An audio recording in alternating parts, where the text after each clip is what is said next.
glove. A trail of blood.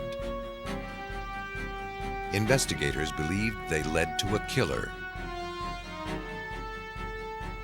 The prosecution thought it had an airtight case. Hard evidence, bolstered by rigid science. The defense argued the evidence was tainted and the science was shoddy. The jury expressed reasonable doubt about the guilt of Orenthal James Simpson and serious doubts about forensics.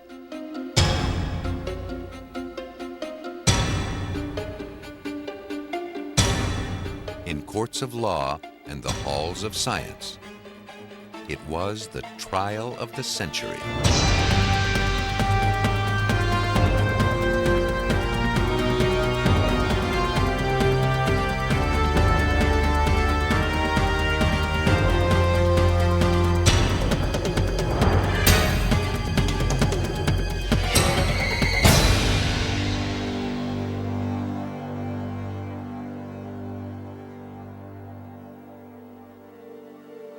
Los Angeles, California.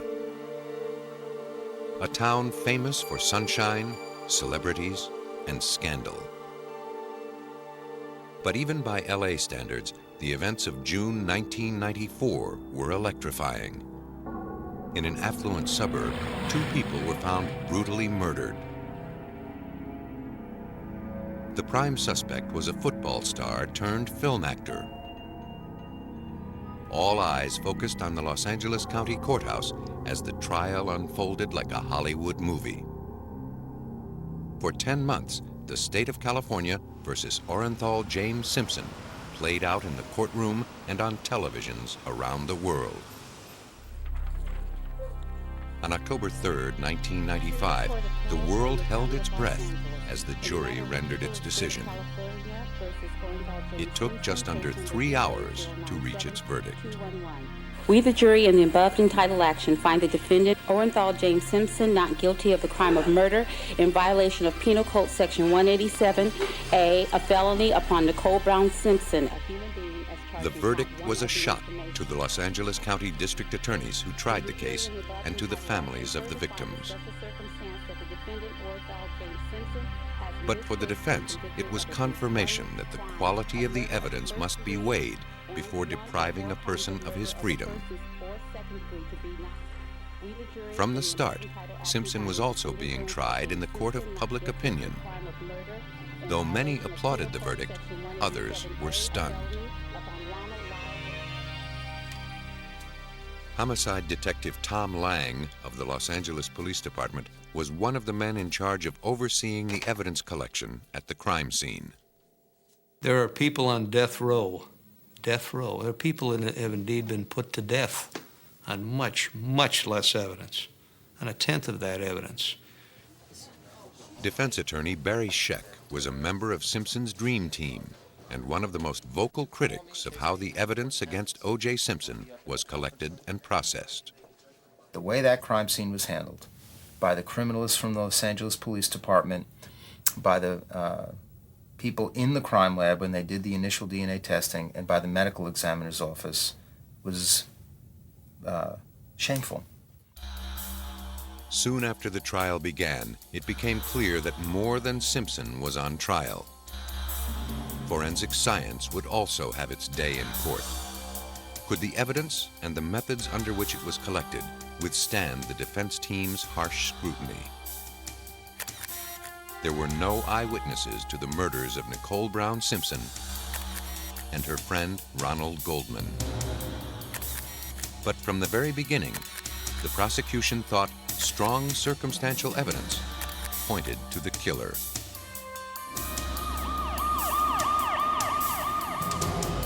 In the Brentwood section of Los Angeles, in the early morning of June 13, 1994, a dog led some neighbors to the front walk of Nicole Brown Simpson's condominium.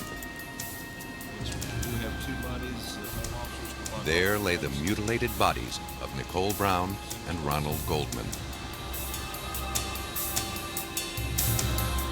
Their killer, or killers, had slit their throats. Bloody shoe prints and drops of blood to the left of them led away from the murder scene toward a back alley. Police believed the prints belonged to someone who'd been bleeding from the left hand as he quit the scene. Also found near the bodies were a blood-soaked glove and a pullover cap. The killer had apparently left them behind. After the crime scene had been secured, the officers called the Homicide Division. Detective Lang received a call at 3 a.m. on the 13th to take charge of the investigation. He arrived at the scene around 4:25 a.m. The first impression was that it was an overkill, probably a rage, some type of rage killing, that there was one killer. The ground was littered with potential clues. A leather glove, a ski cap, Ronald Goldman's pager, and his car keys, a dog's footprints in the blood, and one set of size 12 shoe prints leading away from the bodies. Detectives had to determine which were important. They started with the blood. Along with the heel-to-toe stride analysis of the bloody shoe prints, told us that the source was in fact walking. Not what you would expect after committing a brutal double murder.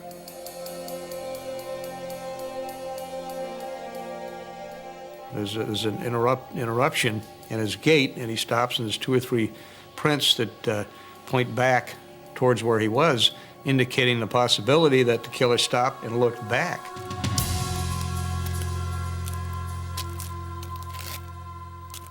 Now, when he did that, was he looking, say, hey, I lost my cap, I lost my glove, should I go back and get them? No, I better get out of here, it's very dark down there. So that may have been that hesitation in that stride that we saw in those bloody shoe prints.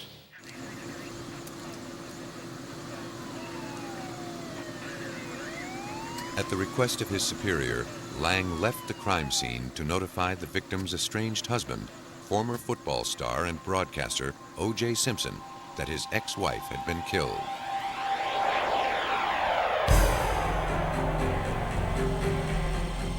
He traveled the short distance to Simpson's home on North Rockingham Drive with his partner, Phil Van Natter, and other detectives assigned to the case. One of them named Mark Furman.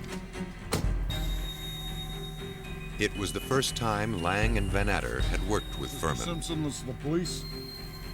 Mr. Simpson, this is the police. Will you please open the gate? They approached the front gate of Simpson's home. Though they could see lights on in the house, no one responded to the buzzer. According to the testimony of Mark Furman at trial, he then noticed a white Ford Bronco outside the gate. It was parked at an odd angle. Through the window, he saw a small black bag bearing the label Orenthal Productions. Furman concluded the car belonged to O.J. Simpson. He then called Tom Lang over to show him something else he had found. Near the door handle on the driver's side, there appeared to be a spot of blood.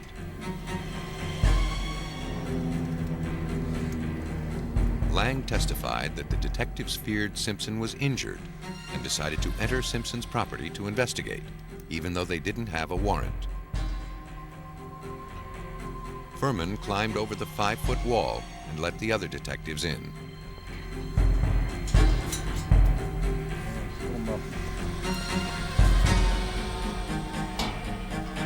Lang and Van Natter checked the front door while Furman investigated behind the house.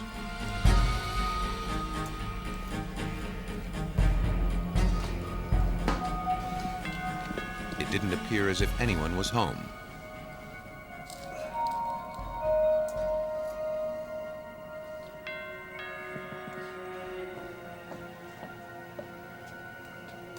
Detectives roused Cato Kalin from a bungalow at the rear of the house. Kalin, a guest of Simpson's, wasn't certain of Simpson's whereabouts, but told the detectives he'd heard several loud thumps behind his room earlier that evening. Police later learned that Simpson had left hours earlier for Chicago.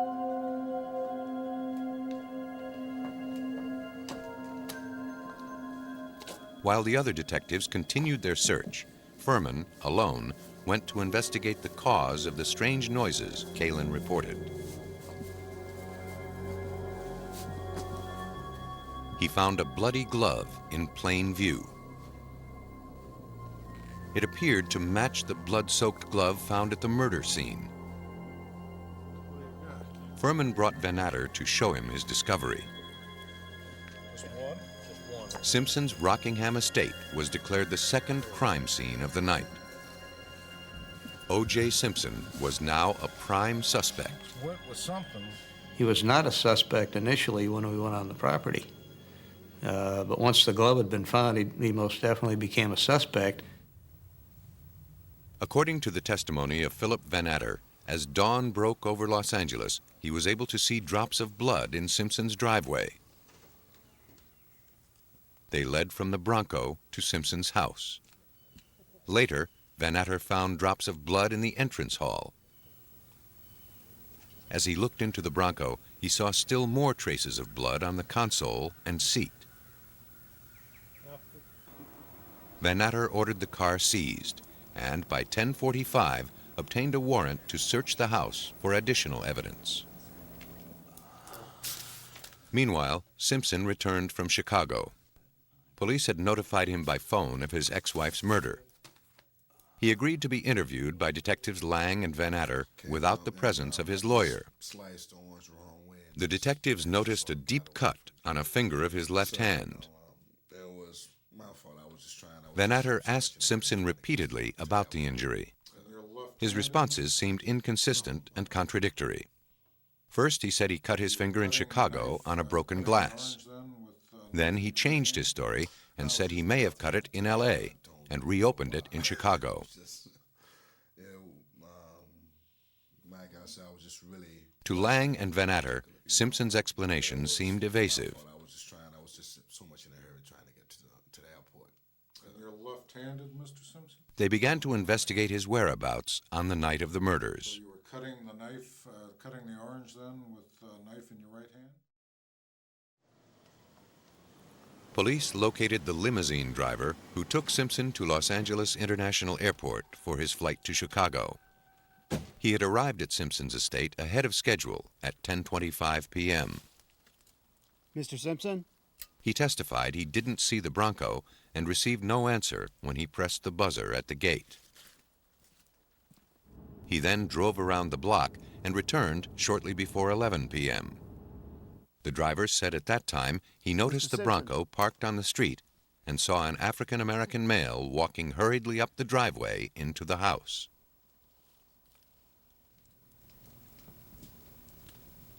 Then he saw a light go on. O.J. Simpson told him over the intercom that he'd overslept and would be down in a moment. Police believed the murders took place around 10:30. The prosecution felt Simpson's alibi couldn't hold up. They now had to find a motive. To build their case, police interviewed friends and family members of Nicole Brown. They suggested the killing was the final act of a vengeful and abusive husband. Nicole, battered and bruised, had called the police in 1989, charging that Simpson had beaten her. 911 emergency. Can you get someone over here now to 325 Gretna Green? He's back. Please. Okay, what does he look like? He's O.J. Simpson. I think you know his record. Could you just send somebody over here? Okay, what is he doing there? He just drove up again. Just drove somebody up. over. Okay, wait a minute, what kind of car is he in? He's in a white Bronco, but first of all, he broke the back door down to get in. Okay, wait a minute, what's your name? Nicole Simpson. Okay. For his actions, a court ordered Simpson to perform community service. More recently, friends said he'd been stalking Nicole, threatening her and pressuring her to renew their marriage. Nicole had also become concerned about a missing set of keys to her condominium. They would resurface after his arrest. Days before she was murdered, she told her mother that they were missing and she had thought Simpson had stolen them. And we find them on his person. Based on the evidence they had collected, the LAPD filed formal charges against Orenthal James Simpson for the double murders. He was scheduled to deliver himself into custody at 11 a.m. on June 17, 1994. When he didn't arrive at police headquarters, the LAPD went to arrest him, only to find he had fled.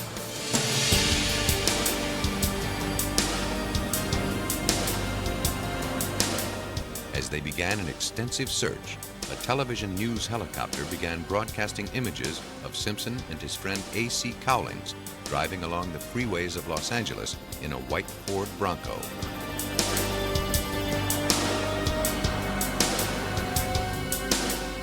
After driving back to his Rockingham mansion, Simpson surrendered to police. The circumstantial and forensic evidence appeared to confirm Simpson's guilt. The prosecution felt it now had a case that could be proven beyond a reasonable doubt. Instead, the case would raise a cloud of doubt about forensic science itself. A week into the investigation of the murders of Nicole Brown Simpson and Ronald Goldman, the LAPD turned its case over to the district attorney's office. Prosecutors, along with the LAPD's Tom Lang and Phil Van Atter, were increasingly confident their case would hold up in court. Phil and I talk about our last 10 murders combined don't have this evidence. So unquestionably, there's more evidence than that I challenge any prosecutor to tell me they've seen more, unless you've had it in, in Yankee Stadium in front of 80,000 people. I've never seen more evidence or even heard of more evidence in a criminal case than this. The prosecution accumulated what it felt to be a mountain of evidence. The 2 blood-stained gloves, blood found at the scene, in Simpson's Bronco, and on his clothing, as well as hair found on the knit cap consistent with that of an African-American male. This is very important evidence. Circumstantial, yes, but extremely important evidence. What's interesting in this case is every little thing like that ended up in the lap of O.J. Simpson. Nothing was exculpatory. Nothing said someone else was involved or a second person. Nothing says this guy didn't do it. The trial of O.J. Simpson for the murder of his ex-wife Nicole Brown and her friend Ronald Goldman began in January 1995 in the Los Angeles County Courthouse. Because California state courts allow TV cameras, an audience of millions followed the trial day after day. It was the most watched trial in history. For LAPD detective Tom Lang, this made testifying difficult. So I'm on the stand, and after all these days, and I've got a jury glaring at me, above them is this camera with 50-some-odd million people watching me live. Am I concentrating on that camera and all these millions of people that I know are watching me, or am I concentrating on the attorney and the questions being asked of me? That's the negative impact that much publicity can have on a case. And it did play a factor here. The prosecution would try to prove that O.J. Simpson acted alone, killing Brown and Goldman with brutal efficiency. Brown's blood was found on Goldman and vice versa. To the prosecution, this meant the same knife had been used to kill both victims. To better understand how the murders could have been committed, the prosecution sought the expertise of crime scene reconstructionist and former homicide detective Rod Englert. So I have to just look at the evidence, let the evidence do the talking, and then find support for that evidence to work out a logical sequence. That's what a reconstructionist does. 7 weeks after the murders, Englert first walked through the crime scene in an attempt to piece together the elements of his reconstruction. So the first thing that I did was to get a feel for the scene, the dimensions, the space, walk through Nicole's home, upstairs, downstairs, and looking, and you might find this interesting. You know what I was looking for? I don't know what I was looking for. I just know it when I see it. I know what's out of place. because of that experience. Not that I'm cerebral or anything, but you just, having seen these so many times, you just you recognize when something's not right. This reconstruction is based on Englert's written report as presented to the court. It speculates how the crime may have occurred and how long it might take, assuming the prosecution's theory that O.J. Simpson was the killer. The defense contended that the murders would have involved a prolonged struggle of as much as 15 minutes. The prosecution, however, believed they took a total of 30 seconds. The evidence suggests that when Nicole came out of her door, and we're going in slow motion, that she was approached by O.J. Simpson, who hit her on the head numerous times, and then she has 3 stab wounds to the left side of her neck that went very, very deep, and she goes down, causing abrasions to her elbow, to her face, from hitting the concrete. Then after she is down on the ground, then Ron Goldman walks up, and when he walks up, an altercation is between the two of them. The glove comes off because O.J. had his left arm around. The glove drops in the scene, and he incapacitates Ron Goldman, and then goes back to Nicole and then picks up her hair, cuts her throat from left to right, all the way back to her spine, lowers her head down, and then with the evidence that is on the knife, goes back to and then cuts the throat of Ron Goldman, and then he's bleeding on the bars, and then lays him over on his left side through that process. And this is a position that Goldman was in somewhat. Then he goes back to Nicole, steps on her back. There's a foot impression in this area on her back, and then leaves the scene. Englert also came up with a theory about how the killer's glove had been left at the crime scene and how O.J. Simpson cut his hand. That consistent with the glove being removed, this is how this occurrence happened, that during the struggle the glove came off and dropped to the ground. And notice that the knife blade at this point, stick your finger out, would be parallel to where O.J. Simpson's hand would be, and that could come across and cut this incision that was on his finger. Everything is parallel. There's nothing cross section to it, and this is consistent with the evidence of a struggle, which can happen. Prosecutors felt that by cutting his own finger, Simpson had inadvertently left a trail of blood that by itself was highly incriminating. That, plus his motive and lack of an alibi, was quite possibly enough to obtain a conviction. But prosecutors still had mostly circumstantial evidence against him. They would attempt to ice the case through DNA collected from the bloodstains. DNA analysis over the last 2 decades had begun to revolutionize criminal investigations.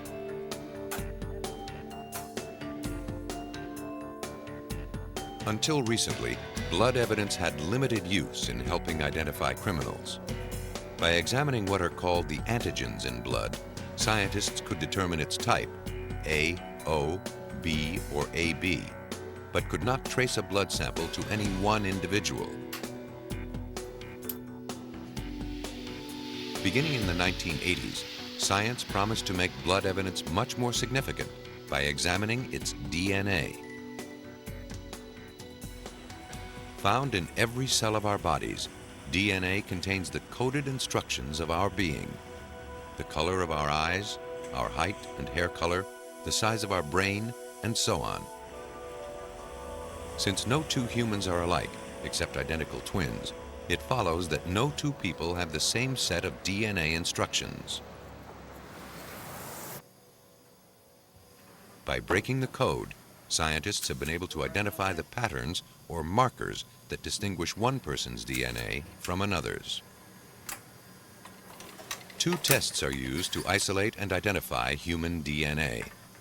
One, called polymerase chain reaction, or PCR, requires a small sample of blood cells, which are then replicated to produce a larger sample. For the other test, called restriction fragment length polymorphism, or RFLP, researchers must start with a much larger sample of cells. Most of the testing in the Simpson case used the simpler PCR test. Though most courts have accepted DNA evidence, there remains some controversy about its reliability and methods. Like critics of fingerprint science 100 years ago, some question whether we have truly broken the code. In addition to that, DNA science is difficult to explain and, for many jurors, hard to understand. The results of DNA analysis in the Simpson case were stunning. A prosecution expert testified that the drops of blood leading away from the murder scene were probably O.J. Simpson's. The odds the blood came from someone else were calculated at 1 in 170 million. Blood found on the back gate at the murder scene was also identified as Simpson's. Here, the odds of it being someone else's were 1 in several billion, greater than the population of the planet. This essentially proved the blood was Simpson's.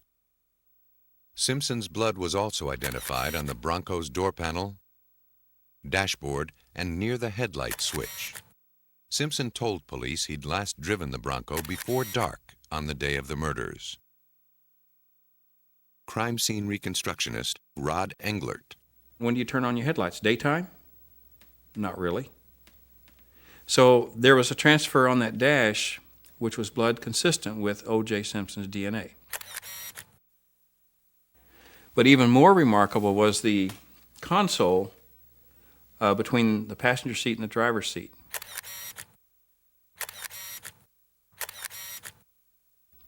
And it had numerous transfer patterns. One was a hand pattern on the back far side of the console, on the console between the passenger seat and the console, which you can see distinctive finger marks, a transfer.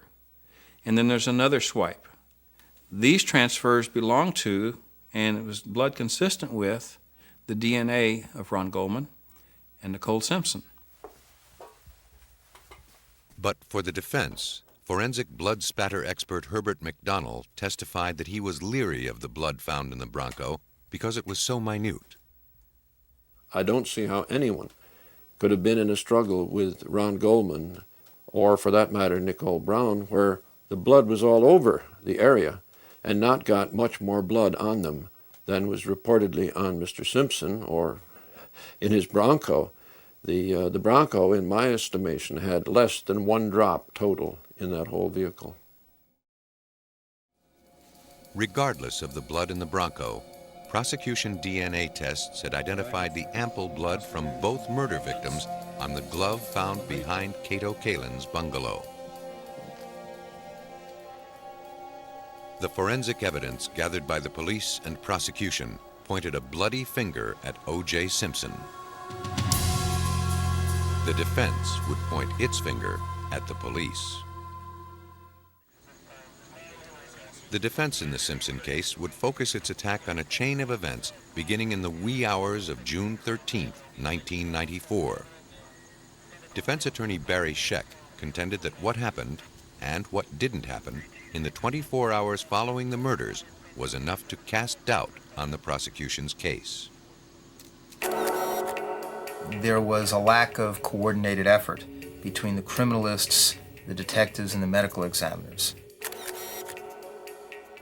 And you want to make sure that you keep everybody out of that crime scene until you have looked at it carefully, looking for the unexpected, making sure that you have seen absolutely everything before you allow all kinds of brass and supervisors to walk in and out, and begin to destroy the scene. The defense set out to prove that evidence gathering went from bad to worse. Well, the significance of the Simpson case lies in the way that crime scene was handled and its implications for the lab work. And we're talking here about the way that the criminalists on the scene collected the evidence, the way it was initially processed in the laboratories, and the way the medical examiner's office dealt with that. At the scene of the murders on South Bundy Drive, camera crews arrived at 7:30 a.m. Rod Englert believes the cameras were a distraction that seriously affected the way the crime scene was handled. It's just really difficult to do your job when just a few feet away you've got 15, 20 cameras over your shoulder that's going to be second guessing you. Well, what are you thinking about? Are you thinking about the evidence while you're down on your hands and knees? Or are you thinking about these people shooting up the back of your dress? You see what I'm saying? Detective Lang, in charge of the investigation, couldn't stop the crews from filming. But he wanted to shield vital crime scene information so it wouldn't become public knowledge. Lang covered Brown's body with a blanket he found in her house. This would draw criticism at trial. The bodies, of course, themselves are evidence. The blood patterns on the body are evidence. If you have a camera crew show up and videotape that, you've compromised it, and you can't necessarily use that if you had a potential suspect or a witness that you'd interviewed down the line. The media today has lens that could highlight a human hair at 200 feet. You know, we're just honing in on the crime scene, on the one victim, Nicole Brown, in all of the evidence, compromising that evidence. That's one reason that body was covered.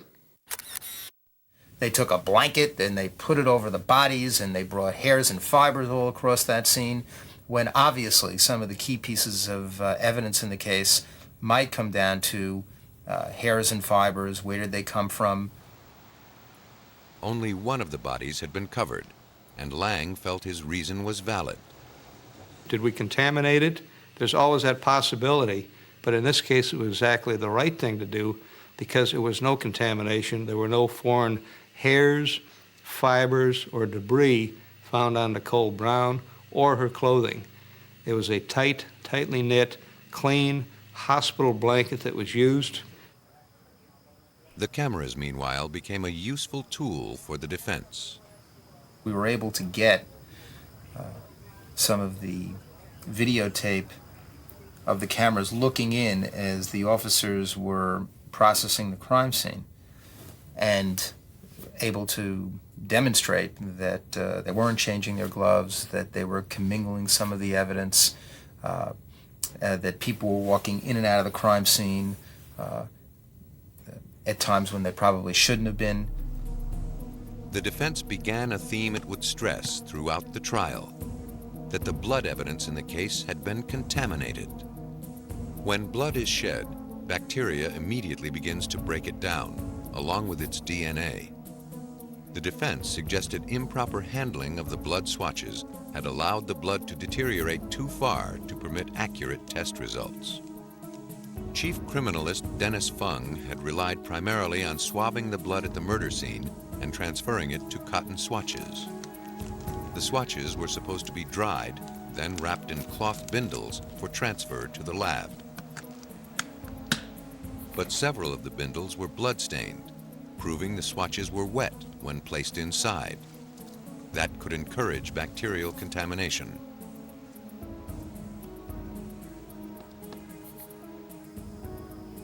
Fung also left the blood evidence in his enclosed van for hours without air conditioning in the hot California sun. And the last thing in the world one should do is put it into a plastic bag and stick it onto a truck, a crime scene truck, and let it bake for 7 hours, because you're going to degrade the DNA there. That's a terrible mistake from the point of view of a criminalist, isn't it? Yes. The theme of contamination was one of the most hotly contested issues at the trial. Murders do not occur in a sterile lab setting.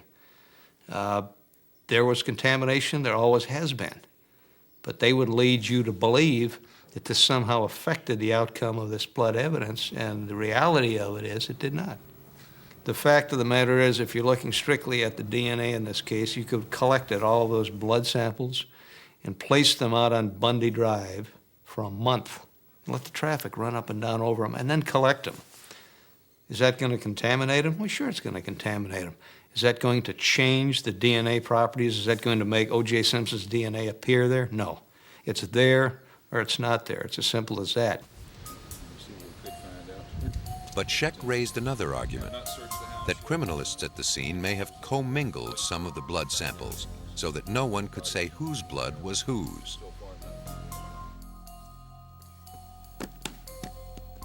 Dennis Fung had first collected drops of Simpson's blood at O.J.'s home, then arrived at the murder scene to collect blood samples there. A grueling cross-examination by Barry Scheck raised serious doubts that Fung had changed his gloves, or even worn gloves, while collecting evidence at the murder scene.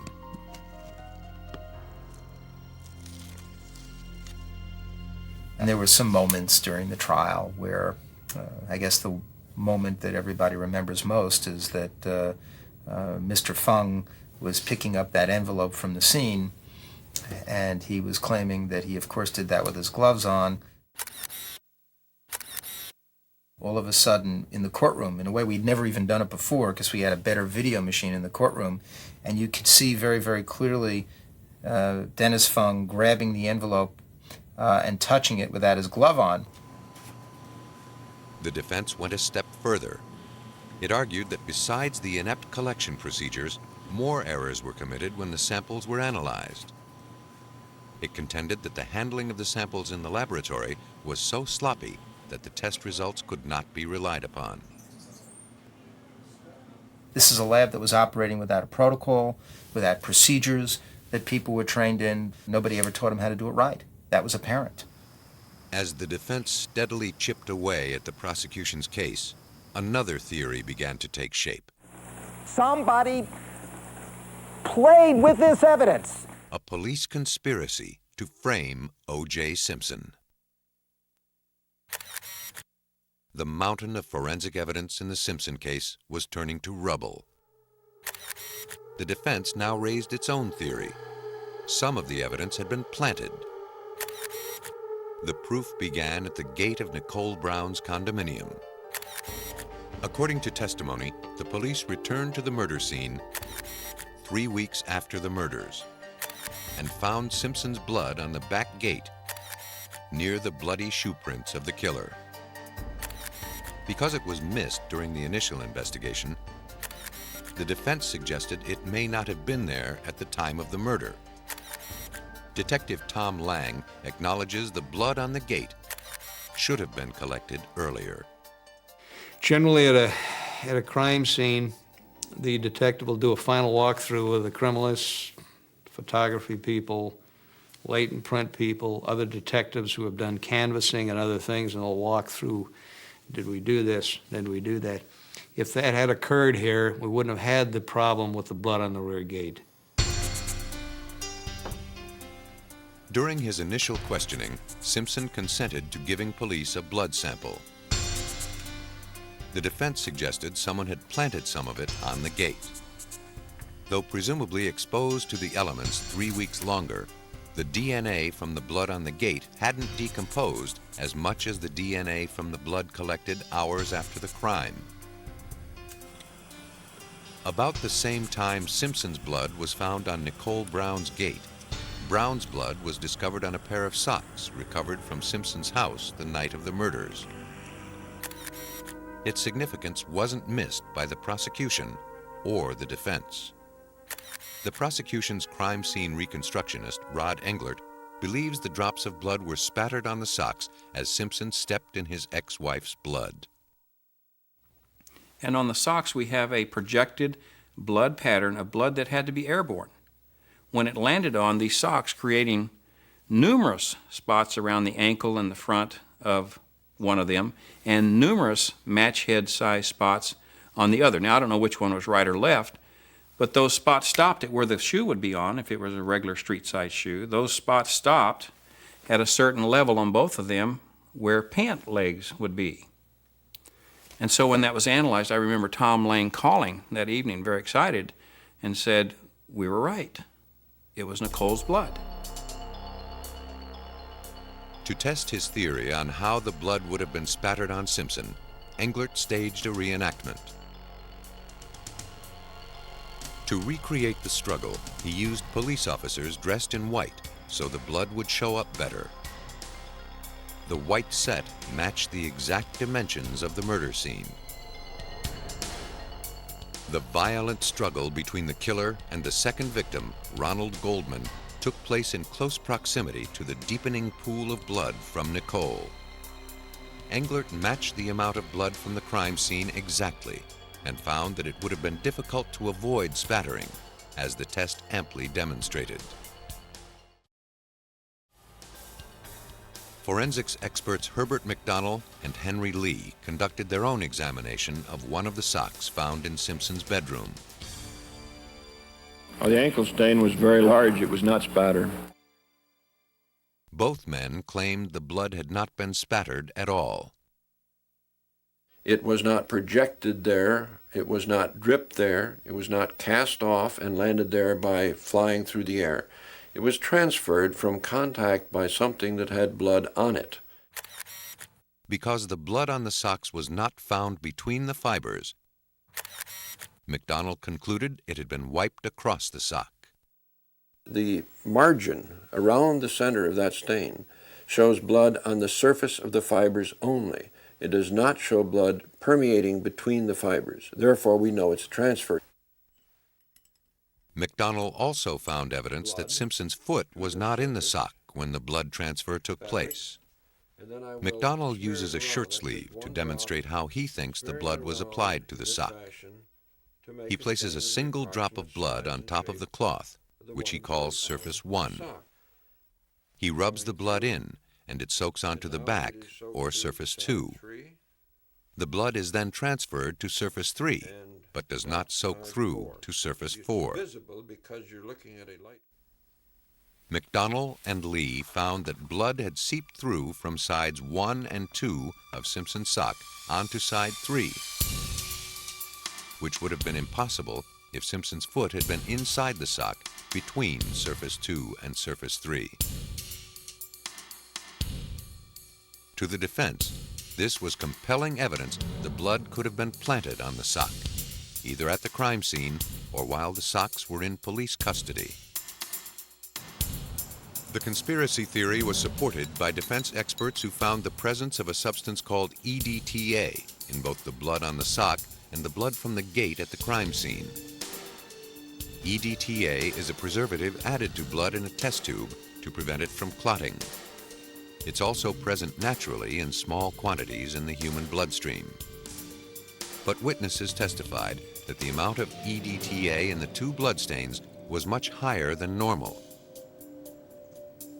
suggesting the blood on the gate and the socks came from the lab. Down but not defeated, the prosecution brought out its most dramatic evidence. We can find the mate to it. The trial of O.J. Simpson reached a turning point with the pair of gloves. Commingled on them was the blood of both murder victims. According to testimony at trial, one glove was found at the scene of the murders, the other on Simpson's property on Rockingham Drive. But a now infamous courtroom demonstration seriously undermined the evidence. The prosecution team decided to have Simpson try on the gloves in front of the jury. The result was a disaster. The gloves apparently did not fit. The prosecution was forced to scramble for an explanation. A former executive of the company that manufactured the gloves testified that when soaked in blood and allowed to dry, the gloves might shrink 10 to 15%. To see if that was possible, McDonnell tested this theory with an identical pair of gloves. So I took the gloves that were sent to me and I poured my own blood over these gloves in a controlled condition so I knew exactly how much blood remained on the gloves. They were really wet. The blood was worked into them and then they were allowed to dry.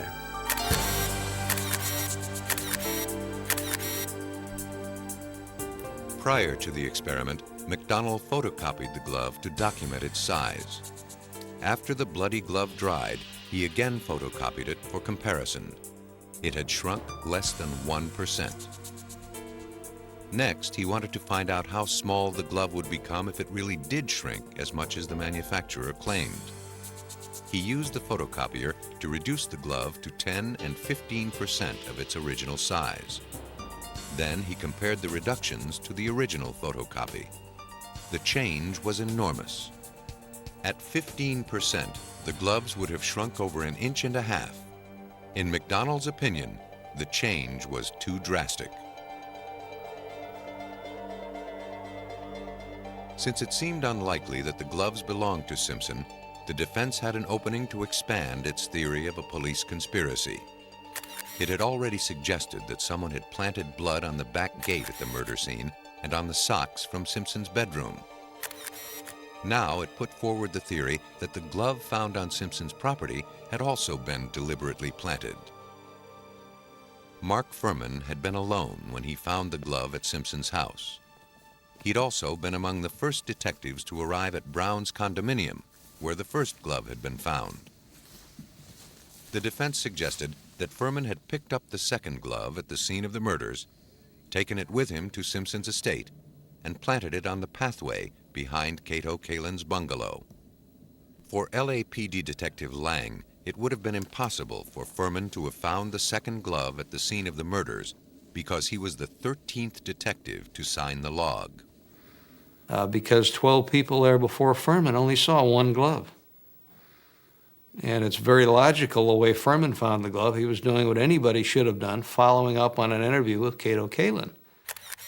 Taking its theory a step further, the defense suggested that before he planted the glove, Furman may have used it to smear the blood of the victims inside Simpson's Bronco. It was a claim that made the LAPD's blood boil. Mark Furman did not plant any blood. Absolutely. He did not do it. He would have no knowledge how to do that. And there's no evidence of that whatsoever. None. There was no sprinkling of blood in that Bronco whatsoever. There weren't any drops. That was all transfers. And the significance of it was that it was transferred in the patterns consistent with one who had blood on his hands or possible clothing to get in and open the door, open the interior door, turn on the lights, touch over here with a hand transfer, and if implements or something was placed on the seat to be able to do that, someone would have to be so knowledgeable and so cerebral about predicting what was going to happen that I don't have that capability. I don't know anybody that does to be able to make it consistent. And then to do it on the socks at the house, impossible. The defense had no real evidence that the glove was planted, and at first it could provide no motive for Furman to plant it. But that soon changed. You say on your oath that you have not addressed any black person as a nigger or spoken about black people as niggers in the past 10 years, Detective Furman. That's what I'm saying, sir. So that anyone who comes to this court and quotes you as using that word in dealing with African Americans would be a liar, would they not, Detective Furman? Yes, they would. All of them, correct? All of them. In one of the trial's most dramatic moments, the defense introduced evidence that Furman had expressed hatred toward blacks. The defense had found its final weapon for casting doubt on the prosecution's case. It played the race card. Tom Lang feels the issue of race was irrelevant. Furman's racism or whatever else Furman is has nothing to do with the two people getting murdered. It's unfortunate he was in the middle of it for the first couple hours, but you have to deal with that. And if you think he's planted evidence or anything else, we need to see evidence of that. Case number BA097211. The prosecution had been so certain of its forensic evidence, it had withheld other evidence pointing to Simpson's guilt for fear of exhausting the jury's patience. A felony upon Nicole Brown Simpson. But the defense had effectively nullified each piece it presented, claiming it had been contaminated by sloppy handling and a disregard for the procedures established to protect it. On October 3rd, 1995, Orenthal James Simpson was found not guilty of the murders of Nicole Brown Simpson and Ronald Goldman. Tom Lang is convinced the jury disregarded the compelling evidence the prosecution had put forward. The prosecution proved their case beyond a reasonable doubt. I've never seen so much evidence. Even there was a tremendous amount of evidence they didn't put on, but there was a tremendous amount they did. I've never seen that much put on in a case. When a jury comes back in 2.5 hours, it's pretty evident they didn't do what they were instructed to do, regardless of the outcome, regardless if it's guilty or not guilty. They did not do what they were told to do, and the court did not follow up on that. Defense attorney Barry Scheck feels the jury's verdict was based squarely on reasonable doubt. He believes the way the LAPD handled the evidence was totally inadequate. People in the forensic community recognized that this was wrong, that these procedures were unacceptable. The more sophisticated the technology, the more powerful the forensic evidence, the greater the importance that these people develop and are able to maintain a high sense of independence and professionalism. That kind of laboratory is the kind of laboratory and the kind of crime scene people that are our best protection for convicting the truly guilty and exonerating the truly innocent. After Simpson's acquittal, lawyers representing the victims' families in a civil suit would learn from the mistakes of the criminal trial. They would bring in circumstantial evidence not presented earlier, such as the fact that Simpson owned a pair of the expensive Bruno Magli shoes like those that left their imprint at the scene of the crime. The prosecution only had to convince a majority of the jurors beyond a 50% certainty that Simpson was guilty. The prosecution was successful, and O.J. Simpson was found liable for the deaths of Ronald Goldman and Nicole Brown. He was required to pay $33.5 million to the victims' families. During the criminal trial, the prosecution had what it believed to be irrefutable evidence. It was wrong. Careless handling and collection techniques robbed the evidence of its power. It served only to raise doubt. The aftermath of the Simpson trial resonated throughout the halls of science. Forensics itself was put on the stand, and it became clear that the most reliable witness can also be the most easily compromised. An elderly man is shot dead in front of his family at a July 4th celebration. No one knows where the bullet came from. How can police track down his killer?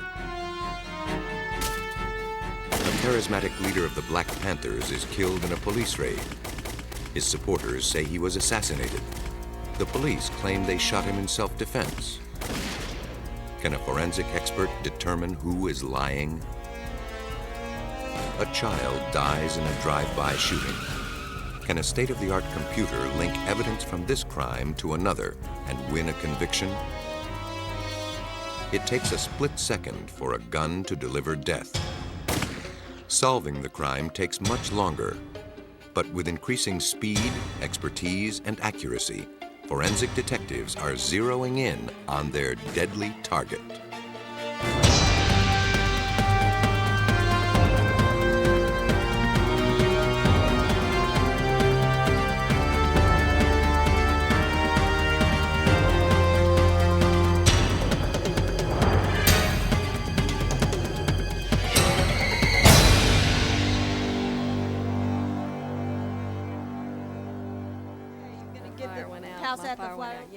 In Bloomingdale, Illinois, a small town 40 miles northwest of Chicago, July 4th, 1989 began like any other Independence Day. Like people all across America, families and friends gathered to celebrate the country's birthday by relaxing and holding the traditional backyard barbecue.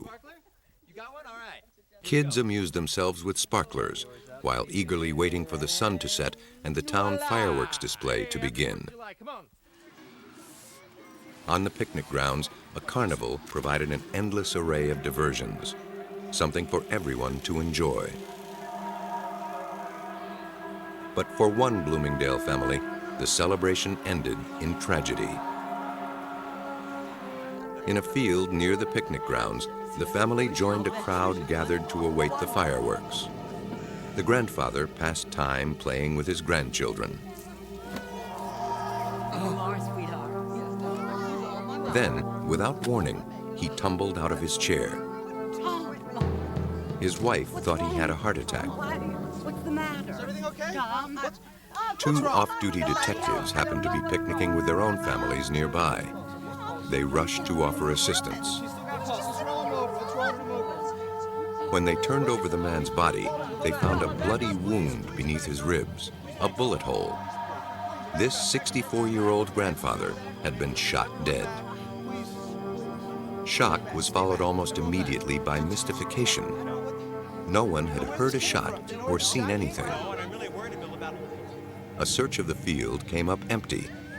No gun, not even a spent cartridge could be found. The killing was the most baffling case the Bloomingdale police had ever encountered. Who had shot the man and why? Unraveling the mystery, forging a link between victim and killer, would demand all the ingenuity forensic experts could muster. Lieutenant Richard Vaughn is the ballistics examiner at the DuPage County Sheriff's Department. As soon as an autopsy had been performed, the Bloomingdale police called him in. The coroner confirmed that a bullet had struck the victim on the right side, then penetrated beneath the rib cage, causing his death. He also recovered the bullet. Fortunately, it had not hit bone and was in near pristine condition. Vaughn's initial task was to try to establish what kind of gun had fired it, so he and detectives could begin to look for the gun and, ultimately, its owner. Under his scrutiny, the bullet's size and weight and any physical marks could provide vital information. The evidence bullet in this case, the first question would be, what caliber is it? Caliber is determined by the weight of the bullet and by the diameter of the bullet. Vaughn started by weighing the bullet on a digital balance. Then he measured it with an instrument called a micrometer. When the process was completed, he determined the bullet was a .44 caliber. It had come from one of the most powerful handguns on the market, a .44 Magnum revolver. Several companies manufacture such weapons. Vaughn had to determine the make and model of the one that shot the fatal bullet. He placed the bullet under a microscope and examined its rifling characteristics. All guns leave a series of spiral grooves on a bullet as it speeds down the barrel. The number of grooves, their width, and whether they twist to the left or right varies with the manufacturer. This particular bullet had 6 grooves and 6 lands, the raised regions in between. They spiraled along the bullet with a right-hand twist. Now Vaughn turned to a device called a measuring projection unit. It enabled him to accurately determine the widths of each land and groove. Armed with this information, Vaughn turned to a computer database called the General Rifling Characteristics File. Maintained by the FBI, it contains information about thousands of weapons. Feeding in the caliber, number, and width of lands and grooves, and the directional twist of the bullet, enabled him to identify the probable make of the gun. We had a groove width measurement of 0.129 thousandths of an inch. When we then refer to the .44 Magnum caliber category, you will note that the probable make and model of firearm that could have fired the evidence bullet was a firearm manufactured by Sturm Ruger, and the model would be the Red Hawk model. Within 2 hours, Vaughn developed a vital piece of evidence. The gun was a Sturm Ruger Red Hawk .44 Magnum. But a search of local gun shops turned up no record of any such weapon being sold. Vaughn decided the only way to trace the killer was to find where the bullet had been fired from. We started out with this measurement where we had... An ammunition manual told him that a Ruger Red Hawk .44 Magnum has a maximum range of about 1.5 miles. But the chances of locating where the bullet had been fired in an area that large would be next to impossible. To reduce the search area, Vaughn went back to the site of the killing to reconstruct the incident. All that he required was a mannequin, a lawn chair, and a wooden dowel. He seated the mannequin in the same place and position as the victim.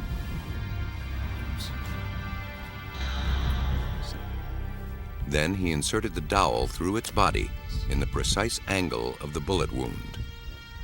The dowel rod now represents the actual trajectory of the bullet. Since we have an entrance wound here on the right side and the bullet was recovered on the left side, you'll note that the dowel rod is pointing in this direction here. We will now refer to this as the alleged flight path of the bullet. The dowel pointed roughly northwest. If Vaughn was right, that was the direction from which the bullet had been fired. Back in his lab, he began to map out the area where the police should concentrate their search. This is a Bloomingdale Township map which I was able to pick up at the Highway Department, which I took to the scene. And it demonstrates or depicts the search area. You'll note this area here is the open field in which the spectators were seated waiting for the 4th of July fireworks to occur in this area here. The decedent was seated in a chair here. Now, we had determined by a quadrant that our search area was going to be to the north and northwest. But from where in this search area had the bullet been fired? Vaughn's references told him the muzzle velocity of a Red Hawk is 1,200 feet per second. But from the 15-inch deep wound in the dead man, a medical examiner estimated the bullet slowed down to less than 700 feet per second when it hit. With the help of a computer ballistics expert, Vaughn calculated how far the bullet must have traveled for its velocity to have been reduced to this amount. We came to realize that the impact velocity being approximately 450 feet to 700 feet per second, that we would have to concentrate our search in an area between 500 yards and 700 yards. So our search area would have been in this span right here. So what we did is we actually established a cone of origin, if you will, where we would focus our search from this line depicted here to this roadway, which is depicted here.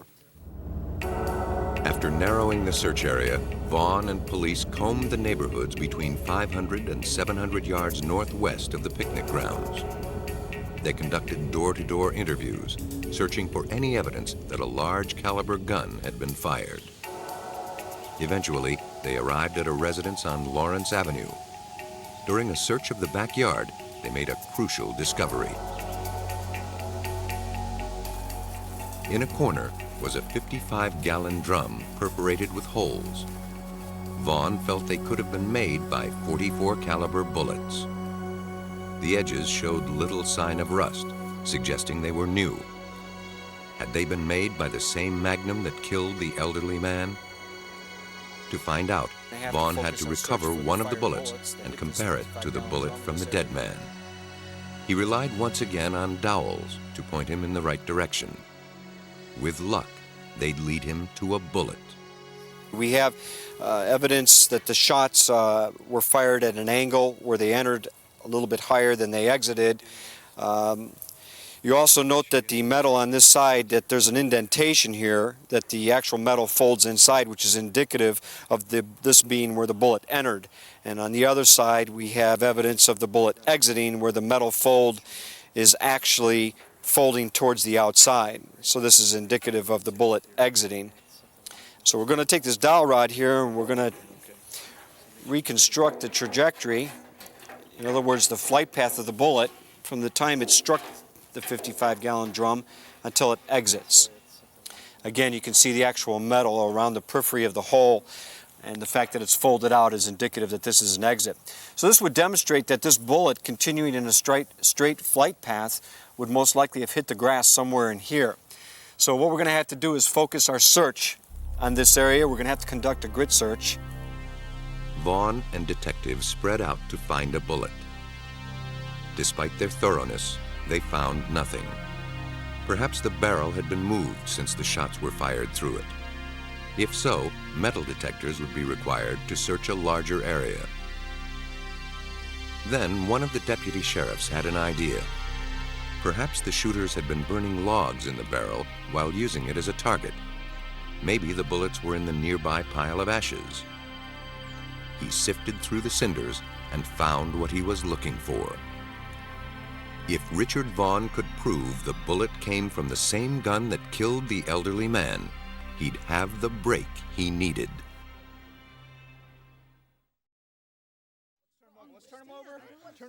When the man died in a picnic ground in Bloomingdale, Illinois on July 4th, police had only two clues: the bullet recovered at autopsy and the wound it left behind.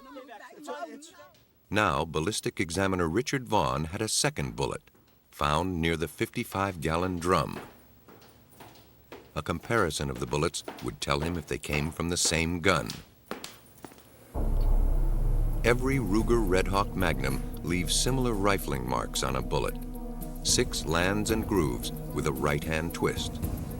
But every gun also leaves its own unique individual signature on the bullets it fires, produced by tiny irregularities in the rifling.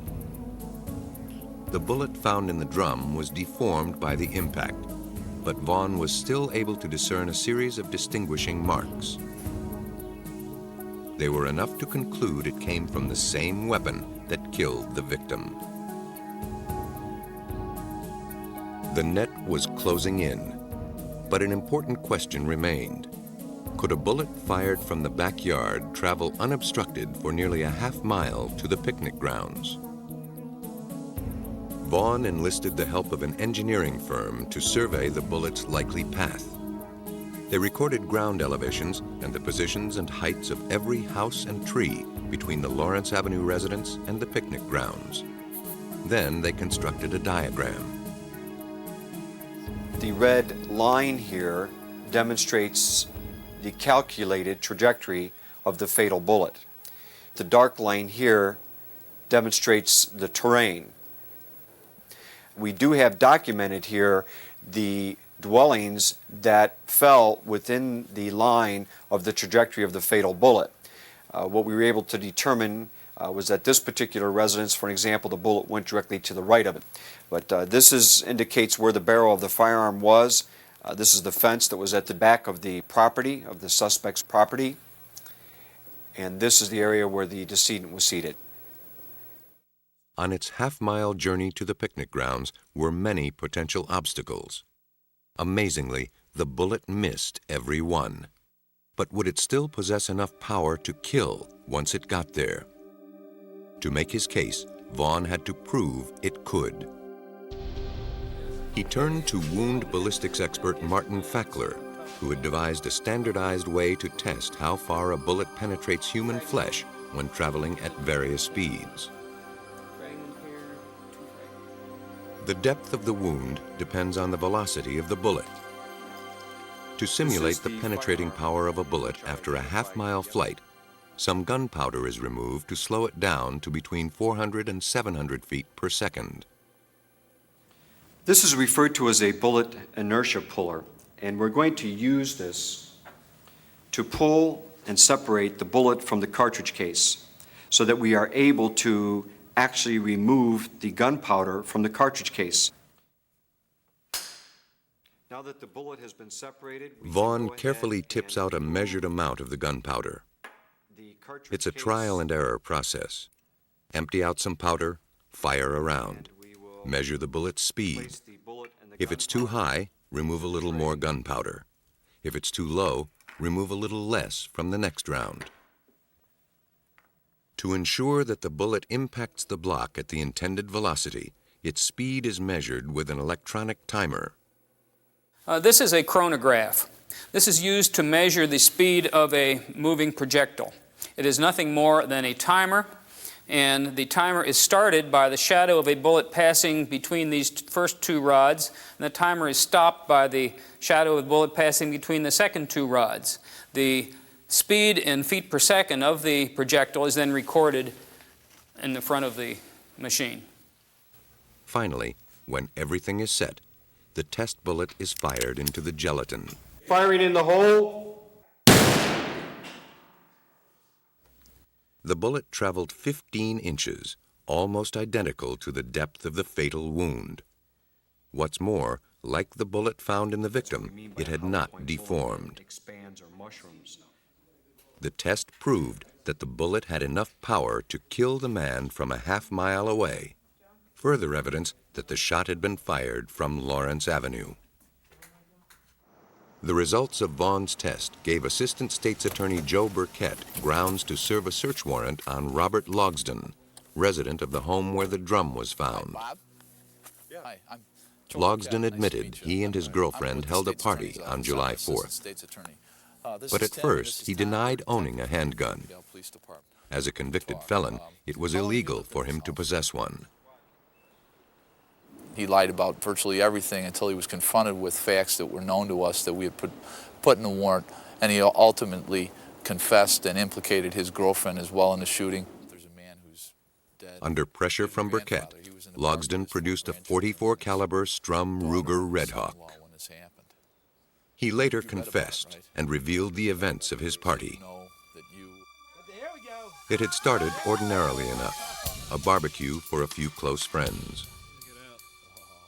Sometime in the afternoon, Logsdon had gone into the house to fetch his Ruger Red Hawk. A jug of water was placed on the 55-gallon drum as a target.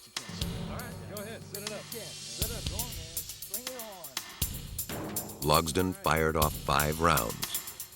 1 hit the jug, but 4 missed and hit the drum instead. Then he handed the gun to his girlfriend, whose shot missed the jug and drum completely. From Logsdon's statement, Vaughn determined that the girlfriend fired the fatal bullet. Because she was shorter than Logsdon, she tilted the gun higher. The increased angle gave the bullet a trajectory high enough to reach the picnic grounds. Logsdon pleaded guilty to unlawful use of a handgun, to possessing a stolen weapon, and to involuntary manslaughter. His girlfriend also admitted firing the gun and likewise pleaded guilty to involuntary manslaughter. Logsdon was sentenced to 6 years. His girlfriend received 90 days plus probation. It was really just a tremendously successful investigation because, as with any murder or any homicide, police officers and prosecutors don't take holidays. We worked closely with the sheriff's office, the coroner's office, Bloomingdale Police Department, Sergeant Vaughn and the crime lab. Everybody did an excellent job. In Bloomingdale, victim and killer were completely unaware of each other's existence and were a half-mile apart. It took the tools of forensic science and the dedication of law enforcement professionals and ballistics experts to bridge the gap. The Bloomingdale death was a tragic accident, caused by carelessness and an astonishing twist of fate. Its randomness made it a challenge to solve. In Chicago, during the turbulent 1960s, an investigator struggled with a different challenge. A political activist lay dead. Was he killed in self-defense or assassinated? The bullet-riddled walls held the answer.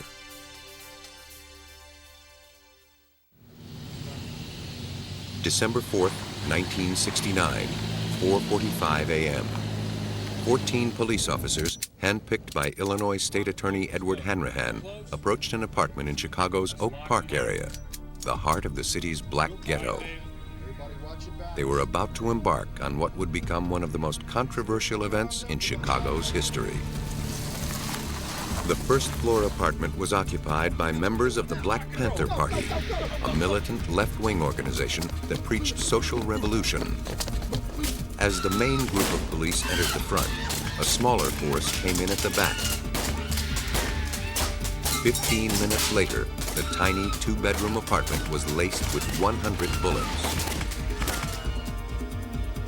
When the smoke cleared, 2 young Panthers were dead. 4 more were injured, 2 of them seriously. 2 policemen received superficial wounds. The raid yielded a cache of arms, 19 guns and boxes of ammunition. Among the dead was Fred Hampton, age 21, the charismatic leader of the Panthers' Illinois chapter. Black people need some peace. White people need some peace. And we are going to have to fight. We're going to have to struggle. We're going to have to struggle relentlessly to bring about some peace. Hampton was the 28th Black Panther killed by police in less than 2 years. The Black Panthers emerged in Oakland, California, a product of the 1960s social unrest. While black leaders such as Martin Luther King advocated civil disobedience and political action to advance civil rights, the Panthers seemed prepared to use violence if necessary. The December 4th raid quickly became a media event, as the Panthers and the authorities gave radically different accounts of what happened. Hanrahan claimed the police were serving a legitimate search warrant when the Panthers started shooting. When the police officers announced their office, they were fired upon. In a filmed demonstration, the police gave their account of the raid. In this version, Panther Mark Clark was sitting in a chair in the living room. He fired a shotgun through the front door as police approached. Police then burst in and shot him dead. As more Panthers began shooting, the exchange escalated. There were 3 shots fired from the rear bedroom. They were directed directly at the back door as I was coming in. I backed out again. According to police, when they entered Hampton's bedroom, they found him in bed, lying on his stomach. He opened fire with a .45 caliber automatic and a shotgun. In self-defense, they shot him twice in the head. But the Black Panthers told a different tale. The police burst in without warning, started shooting, and killed Mark Clark, who fired only after being fired upon.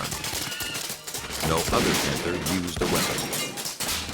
More police stormed in from the back, found Fred Hampton asleep, and shot him twice in the head before he had a chance to wake up. Hampton's girlfriend was in bed with him when the raid began. Still half asleep, I looked up and I saw bullets coming from, it looked like the front of the apartment, from the kitchen area. They were, pigs were just shooting. When he looked up, just looked up, he didn't say a word and he didn't move, except for moving his head up.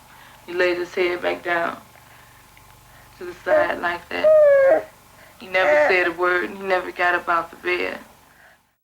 The Panthers were convinced that Fred Hampton was assassinated and that police had launched a full-scale cover-up. Panther lawyer Skip Andrew acted as their spokesman.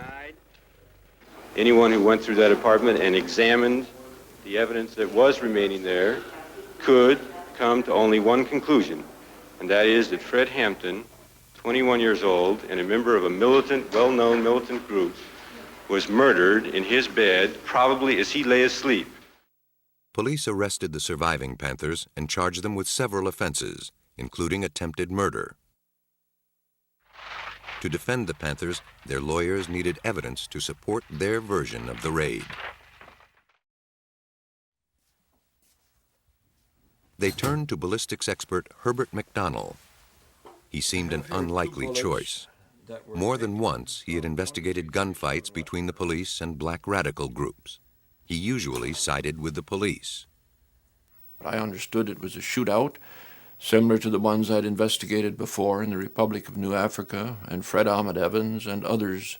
So I expected this would be another black militant group who were in the wrong and the police were in the right. As McDonnell saw his role, it was to decide whether the police or the Panther account of the raid was nearer the truth. To determine this, he would have to reconstruct the raid from bullet holes and spent bullets in the apartment. It would take all of McDonnell's skill to find out what happened. He entered the apartment through a small foyer, which led to the living room. Mark Clark, the first Panther to die, had been shot here. Beyond the living room were 2 bedrooms. Fred Hampton had died in the farther one. Finally, at the back lay the kitchen, through which the rear contingent of Hanrahan's force had entered. McDonnell started his investigation in the living room. I spent 10.5 hours collecting evidence, taking photographs, and observing the trajectories of various bullets. I had never seen an area that had been so shot up as the living room. On one wall, the south wall, there were 45 bullet holes of various calibers. The larger ones were .45 caliber fired from a Thompson submachine gun. There were blasts from shotguns, and there were .30 caliber and .38. Having different sizes made it somewhat easy to establish which were fired from various weapons. Who had fired these shots, the Panthers or the police? McDonnell hoped his investigation would provide the answer. As streams of sightseers trooped through the apartment, McDonnell set to work, unpacking the simple tools of his trade: a camera, notebook, ruler, and a ball of string. Soon he made a curious request. I asked if I could have some straws brought in and some dowels. The Panthers went out, some of them, and they came back very quickly with a big handful of straws and a bundle of dowels, small ones. After measuring the precise position of every hole in the living room wall, McDonnell gently pushed the dowels and straws into them. By following the direction of a dowel, he could trace the path of a bullet. The straws protected the holes, ensuring that a dowel did not knock out plaster and destroy vital evidence. When he finished, the result was startling.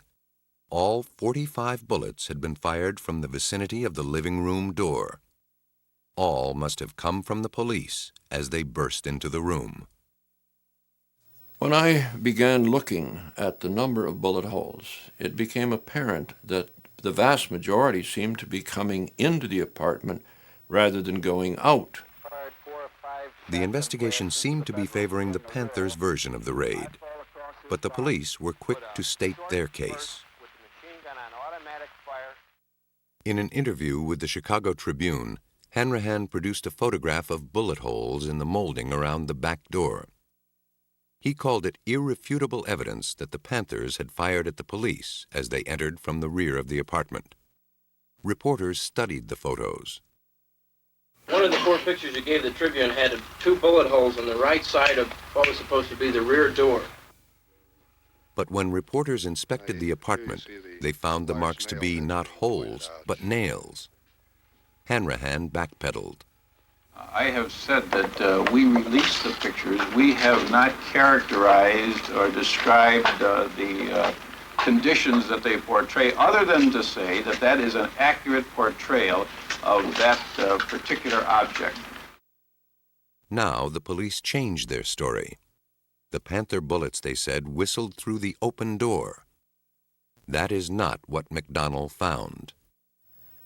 The claims that there were bullets fired out at the police out the back door are unfounded. There is no way the bullets could not have hit a person in the door, and if they missed them, they would have struck a brick wall. McDonnell continued his investigation in the front bedroom, where he discovered bullets fired in the living room had passed through the wall. While in the bedroom, he noticed the door was also pierced by bullets. He counted 25 of them. The police had claimed Panthers in the bedroom shot at them and refused to stop firing despite orders from officers. At first sight, the door seemed to confirm this part of the police's story.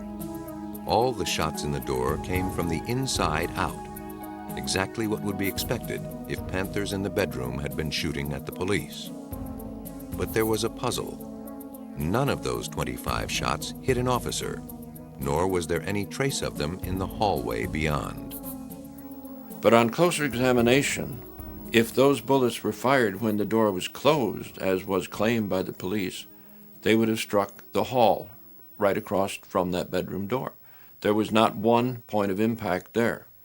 So having the dowels between the living room and that bedroom recessed, I could open the door all the way, and then all I had to do was to push the dowels from the living room side, and out of the 25 holes in the door, 25 were explained by the bullets coming from the living room when the door was wide open. When these shots had been fired, he concluded, the bedroom door was open, roughly parallel to the bedroom wall. bullets fired by the police in the living room passed through the wall, then continued on through the door. By now, the evidence was overwhelming. Of all the bullets fired, only one, a shotgun blast in the living room door, seemed to have been fired by a Black Panther. This was beginning to look like a very one-sided gunfight. There were at least 99 fired in. So when you have 99 to 1, it's not a shootout. It's a shoot-in. But what happened in the back bedroom when Hampton lost his life?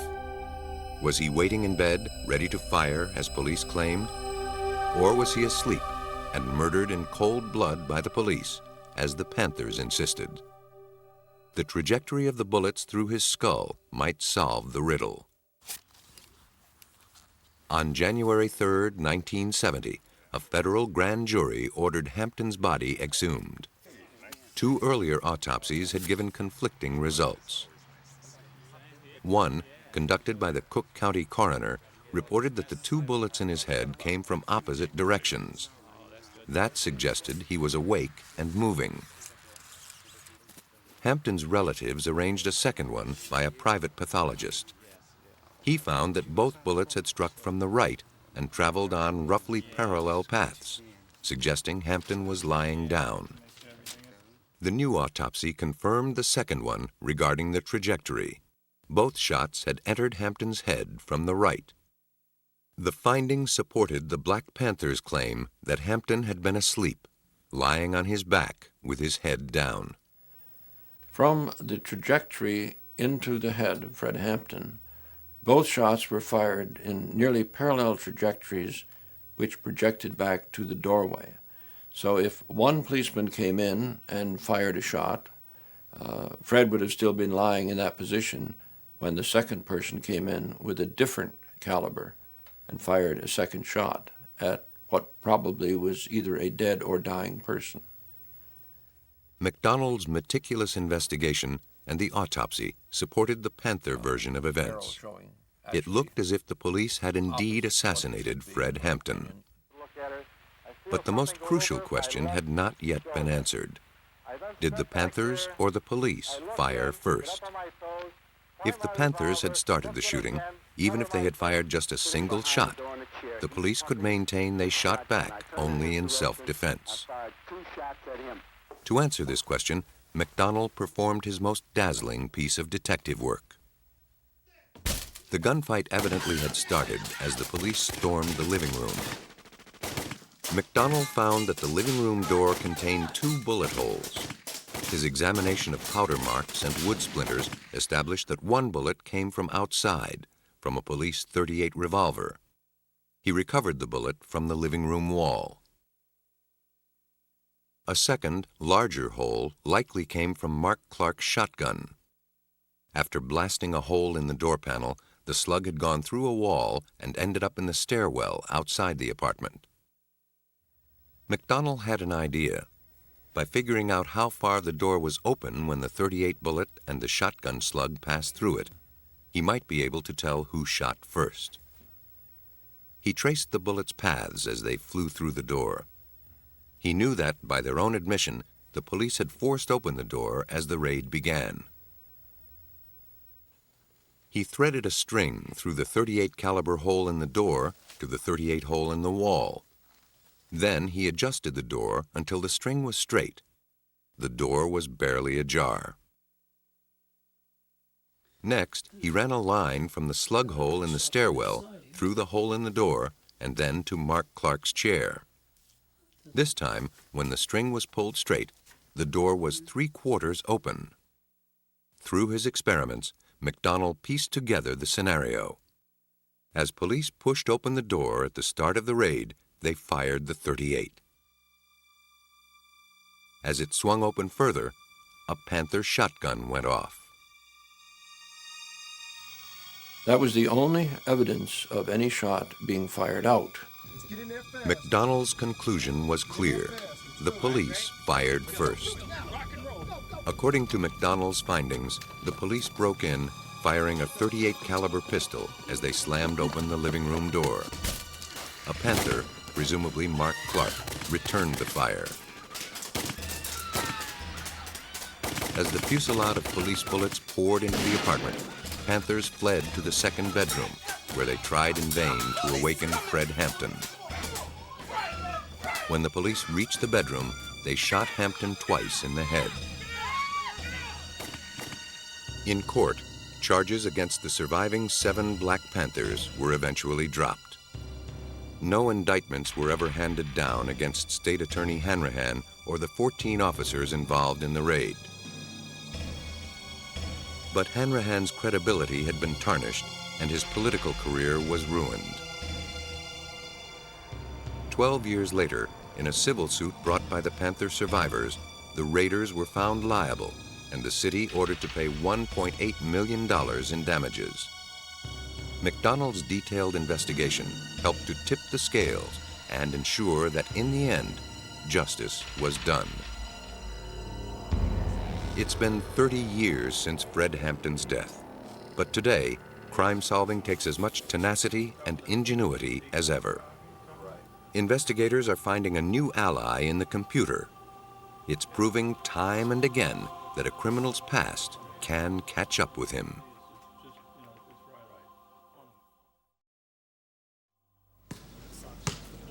On March 8, 1996, a young boy was spending the evening as any 12-year-old would, when tragedy struck.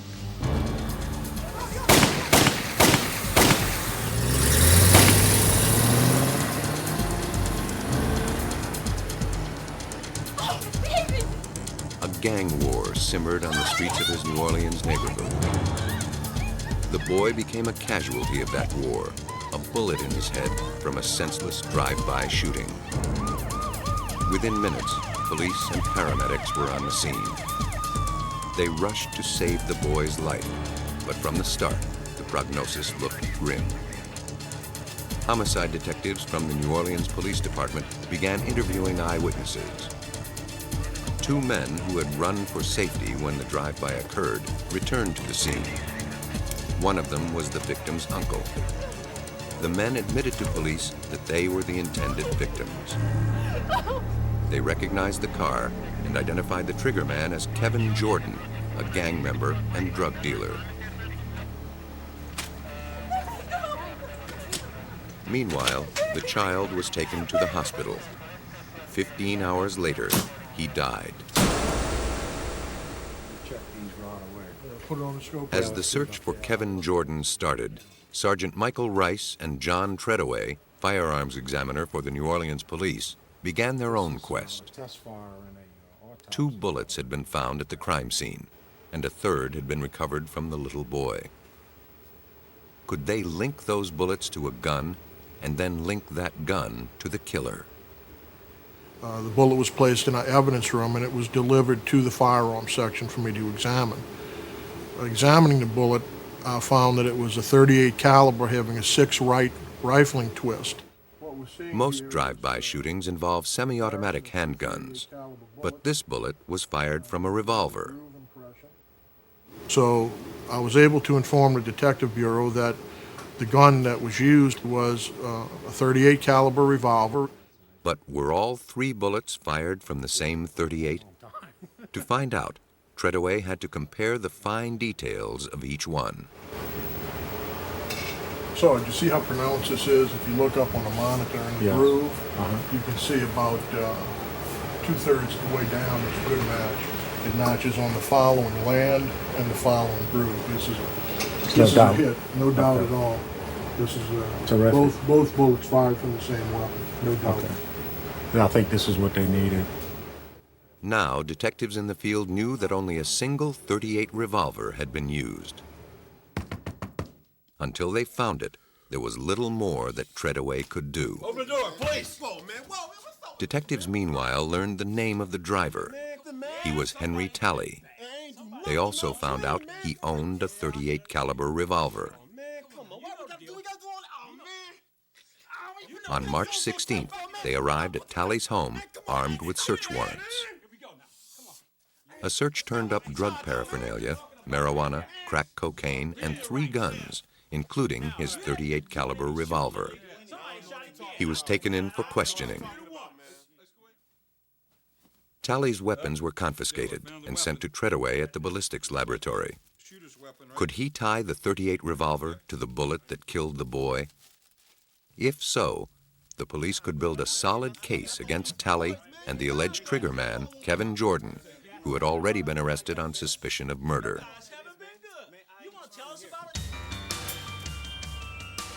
The first order of business was testing for fingerprints. Had Talley or Jordan last fired the gun and left prints on the trigger? Timothy Susano, a fingerprint expert with New Orleans Police Department, demonstrates how he finds them. Latent fingerprints, prints invisible to the naked eye, are developed in a two-stage process. The first involves fumigating with superglue. Molecules of the glue will stick to a print. Then you want to take your liquid superglue and pour it into the aluminum dish. Next, I'm going to place the aluminum dish onto a hot plate that's located inside this tank.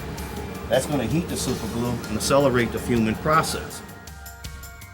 Within an hour, the gun is cooked. Now it's ready for the second stage of the test. It's washed with a fluorescent dye. If any prints exist, the dye will adhere to them and become visible under the ultraviolet light source.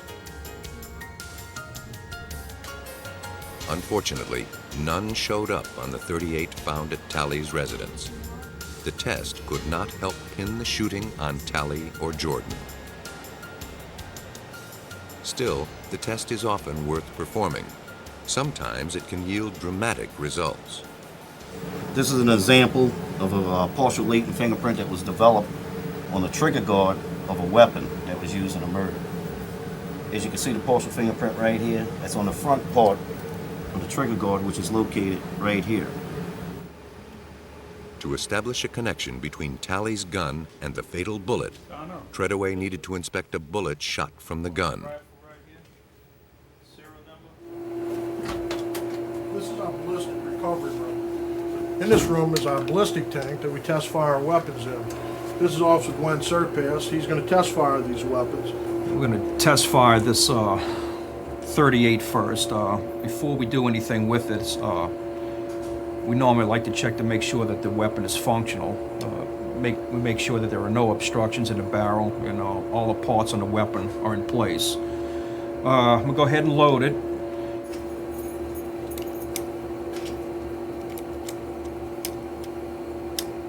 We're going to need to put some ear protection on. It gets a little loud in here. The gun is fired into an 800-gallon tank of water, informally called the hot tub. Water halts the bullet without distorting its shape or marking its surface.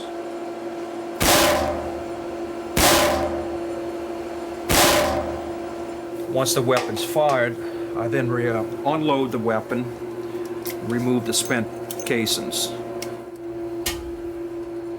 The bullet retrieval system is simple but effective. A broom handle and a lump of silly putty. Once the bullet was recovered, its markings were examined and compared with bullets found at the crime scene. The match was undeniable. So I performed my test fire and examined the bullet, the test bullet, under the microscope with the 3 bullets that I received previously and determined that that gun had fired those 3 bullets. Talley's gun had indeed shot the little boy. Both Talley and Jordan were convicted felons, and by now the New Orleans police had enough evidence to charge Jordan with murder. But they suspected that the guns found in Talley's house had been used in other crimes.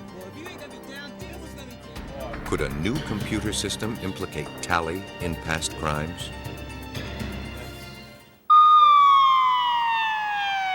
When the 12-year-old boy died in a drive-by shooting in 1996, New Orleans police had a brand new crime-solving tool available. Earlier that year, they installed the Integrated Ballistic Identification System, or IBIS.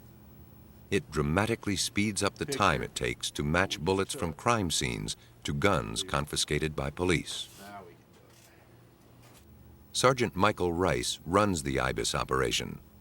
For him, it's a vast improvement from the old method. We would go and physically get these guns and test fire them and examine them on the microscope.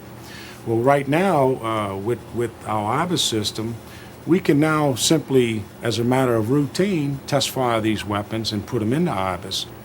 This image will then be correlated and checked against all of our current database. And if this gun had been used in a crime, we will know about it in a very short period of time, perhaps within the hour. At the heart of IBIS is a sophisticated computer program linked to an elaborate microscope. Attached to the microscope are two tiny video cameras. When a test bullet is placed under one of the cameras, its magnified image appears on the screen. Greg McCrae is one of the New Orleans detectives trained to use the new system. We have the projectile, the bullet itself, mounted on a little fixture with the information recorded on it. It's glued on here. I'm going to mount it to the machine, rotate it, and lock it in. At the flip of a switch, the cradle begins to move, turning the bullet through one complete revolution, scanning an image of the bullet into the computer. As you can see, you see striations, you see groovings, you see markings. As we move it down, we'll take a picture of it. The machine digitizes this picture as it takes it. Now, when we process it, the picture is taken and then processed digitally from this machine into the next machine, the next computer, which will in turn correlate it. Built into IBIS is a program designed to scan each image for its distinctive pattern of marks or lines. Having picked it out, the program searches through its database, looking for other images of bullets that match. Within less than a minute, it can scrutinize thousands of bullets, a task that would take a ballistics expert like John Treadaway years to perform. This part of IBIS is called bulletproof. A second subsystem, Brass Catcher, enables him to scan and match spent shells. The casing, which is the other section of the bullet, would be put in this area here and locked in here and secured. This particular microscope will take a picture with the camera mounted up here of the back end, or I should say the breech face of that casing.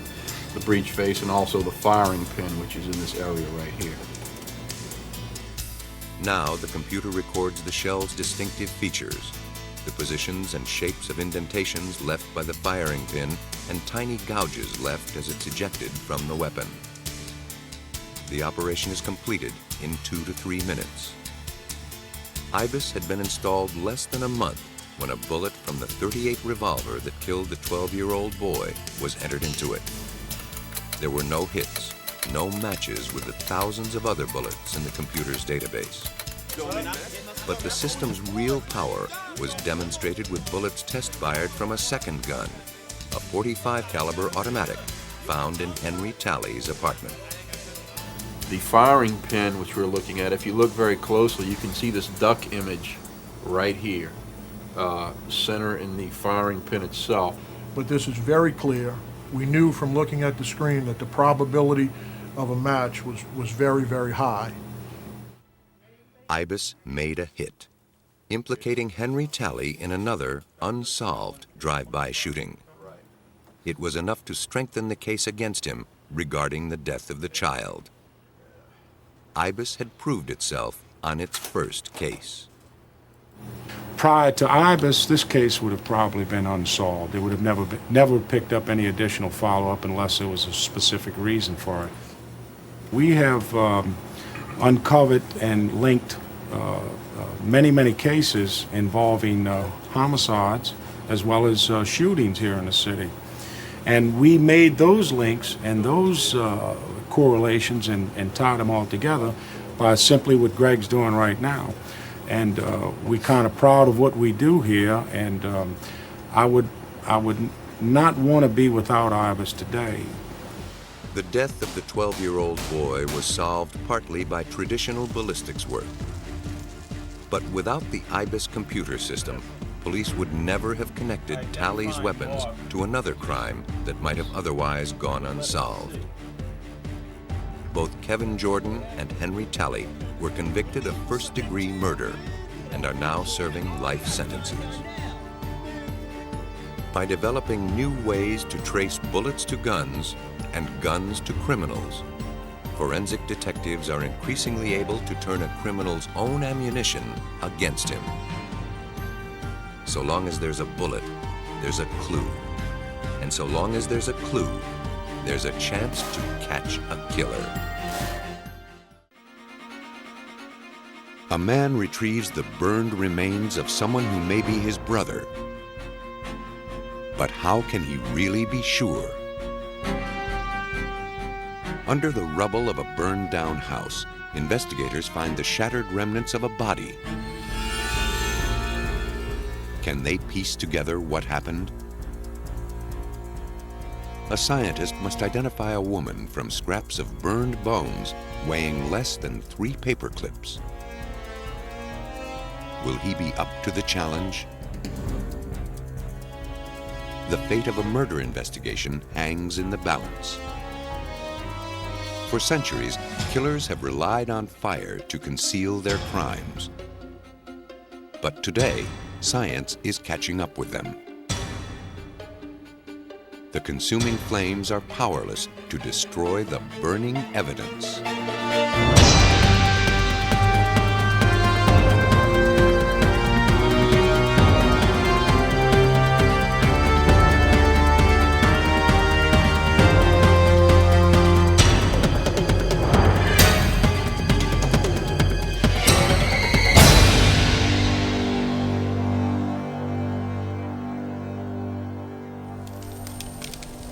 Fire.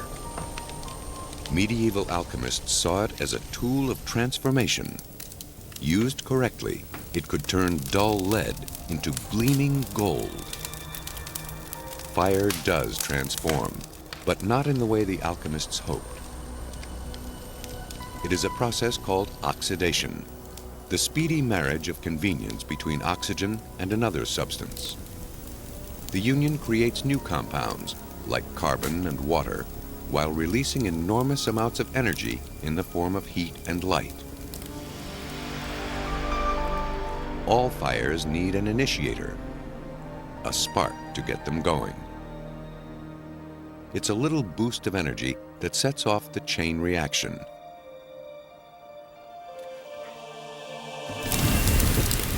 Then the fire burns until there's nothing left to burn.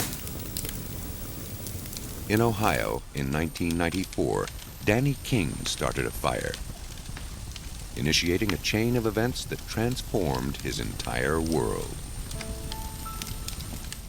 King had a fiery relationship with his live-in girlfriend, Marilyn Garland. They had been together on and off for years and had a 3-year-old child. But one March night, things spun horribly out of control. Danny King shot and killed Marilyn Garland. Then he tried to hide every trace of his crime. He set the body afire and kept it burning in a metal drum for 2 days. Occasionally, he'd stir the brittle bones with a stick, burning them until they would burn no more. He took what was left and smashed it into little pieces with a hammer.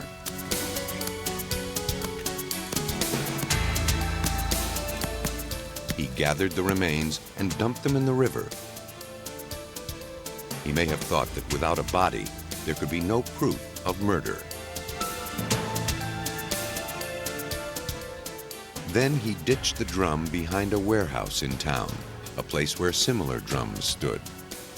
Certain he had gotten away with his crime, Danny King waited 6 days before he called the police to report Garland as a missing person.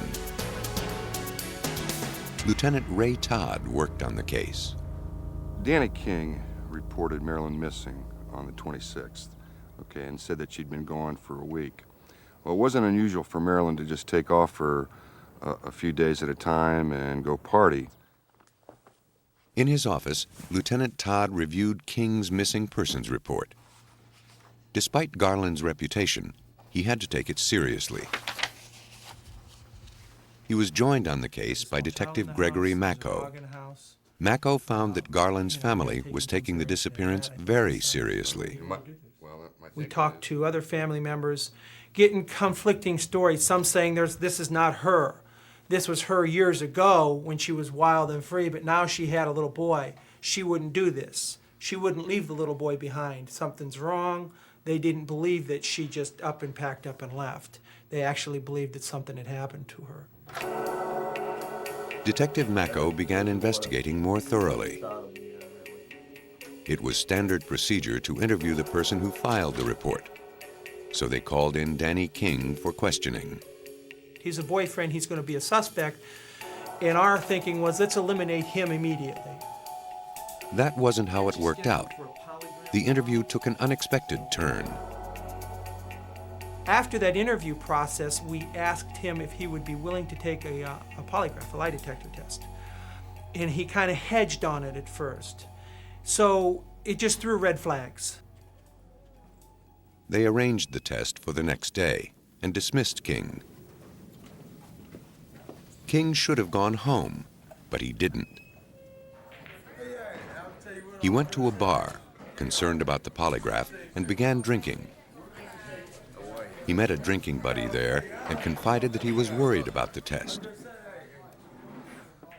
The more he drank, the more he talked. Soon he confessed to killing Garland.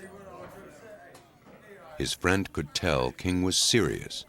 He felt he had no choice but to go to the police. He proceeded to tell me that he just left the bar where him and Danny King were drinking for a couple of hours, and that Danny King had confessed to him. Now the police had 3 facts to go on: a missing woman, a second-hand barroom confession, and a suspect who was nervous about a polygraph test. In terms of evidence, it was shaky at best. But Detective Macco and Lieutenant Todd felt it was enough to arrest King on suspicion of murder. King lived with a small child and a large dog, so the police felt uneasy about arresting him at his house. They decided to wait it out and apprehend him the next morning. They had no idea how violent he might be, but if he did commit this crime, they knew they were dealing with a dangerous man. Police called in the SWAT team for backup.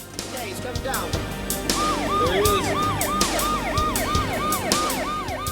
As King went off to work, they forced his truck into a roadblock and made their move.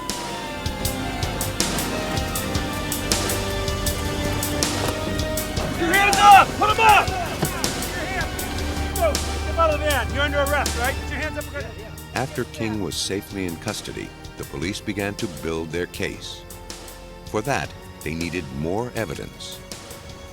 They obtained a search warrant and inspected King's house, but they found nothing incriminating. They had divers search the river and the canal for remains. They came up dry. Without a body, a weapon, or any other evidence against him, Lieutenant Todd didn't have a case, and Danny King would go free. If King truly did try to destroy the evidence in a metal drum, they reasoned, the drum must be around somewhere. But all they had was a burned patch of grass. The police placed an ad in the paper to find the drum. Soon after the ad ran, police received a call from a local businessman. One of his employees noticed a suspicious-looking barrel behind their warehouse. Lieutenant Todd went out to inspect it. You could see some debris inside the bottom. Reached in and picked up what I believed to be was a bone fragment. When I saw that, I just knew that this was the barrel that was used to burn the body of Marilyn Garland. Todd shook the drum to remove more debris clinging to its interior. Out came nails, scraps of wire, some fabric, and a seed pod. There's one seed in this vial here, and this was found in the barrel, okay? And we didn't know where it may have come from. Later, we had it identified as a catalpa seed. It's kind of an unusual tree, and there's not that many in the area. And there is a catalpa tree at 125 Canal Street, which is where the murder took place and where Danny burned Marilyn's body in the barrel. But potentially, the most damning evidence pulled from the drum was also the smallest, tiny shards of bone. If Todd could prove they were the victims, he'd have a case. He sent them to the coroner for analysis. The coroner was fairly sure the bones were human. However, he wanted them looked at by a top forensic anthropologist. Okay, Rebecca, He contacted Doug Owsley of the Smithsonian Institution in Washington, D.C. Owsley has built an international reputation by identifying human remains. This wasn't the first time Owsley had worked with the Summit County Coroner's Office. A few years earlier, he helped them analyze the remains of Jeffrey Dahmer's first victim. We've had cases where they involve dismemberment, where they will dismember parts of the body and they'll put them in different locations. We've had cases where they've used acids and corrosives and disfigurement of the body to try and make it difficult to say who that person is. They all tell you something about the individual behind that process, and in the same sense, they all leave different kinds of evidence. In the case of Marilyn Garland, Owsley was literally scraping the bottom of the barrel. The evidence he had to work with consisted of 2.9 grams of bone fragments, about the weight of 3 paper clips. He also had 3 tiny shards of tooth enamel. All had been on fire for 2 days and were shrunken and distorted by the process. Could Owsley make sense of the paltry slivers? So it looks like. Okay, and that's dark too, but that's Forensic scientist Doug Owsley faced many challenges in his work on the Marilyn Garland murder. The first was confirming whether the bone fragments from the metal drum were human. In this instance, we got really lucky because one of the fragments that was preserved was his finger bone. And if you think about it, different animals out there have very distinctive foot and hand bone structure. Think of a hoof, for instance, or what the foot of a dog looks like. It's very different than what we see in the human. And we've got not a complete bone, but actually just half of it, but it's enough of the bone for us to actually be able to look at that and say, well, that's human morphology. Here, for instance, Owsley's next task was more daunting. Could he tell if these were the remains of Marilyn Garland? With burning, it takes maybe more time to analyze it, and you really have to know exactly what you're looking for. But you still, with the fragments of the bone, male skeletons tend to be bigger, females tend to, on average, to be smaller. And so how it is burned and the size that is the result of that process is still going to tell you often something about sex. Will still tell you something about age. And so it may make the identification much more difficult, more time-consuming, maybe more tedious, but there's going to be a lot of evidence there. At the outset of the identification process, Owsley knew nothing about the victim's physical features. That's the way he prefers to work on a case. The ideal circumstance often is not to know a great deal about it. It's better to be a little bit in the dark on that sort of thing, or a lot in the dark about that. Let the bones talk to you in terms of what they have to say what the evidence is from those. From the remains, Owsley identified 2 rib fragments. The largest was a ½ inch long. He could tell one came from near the breastbone, perhaps the 4th or 5th rib.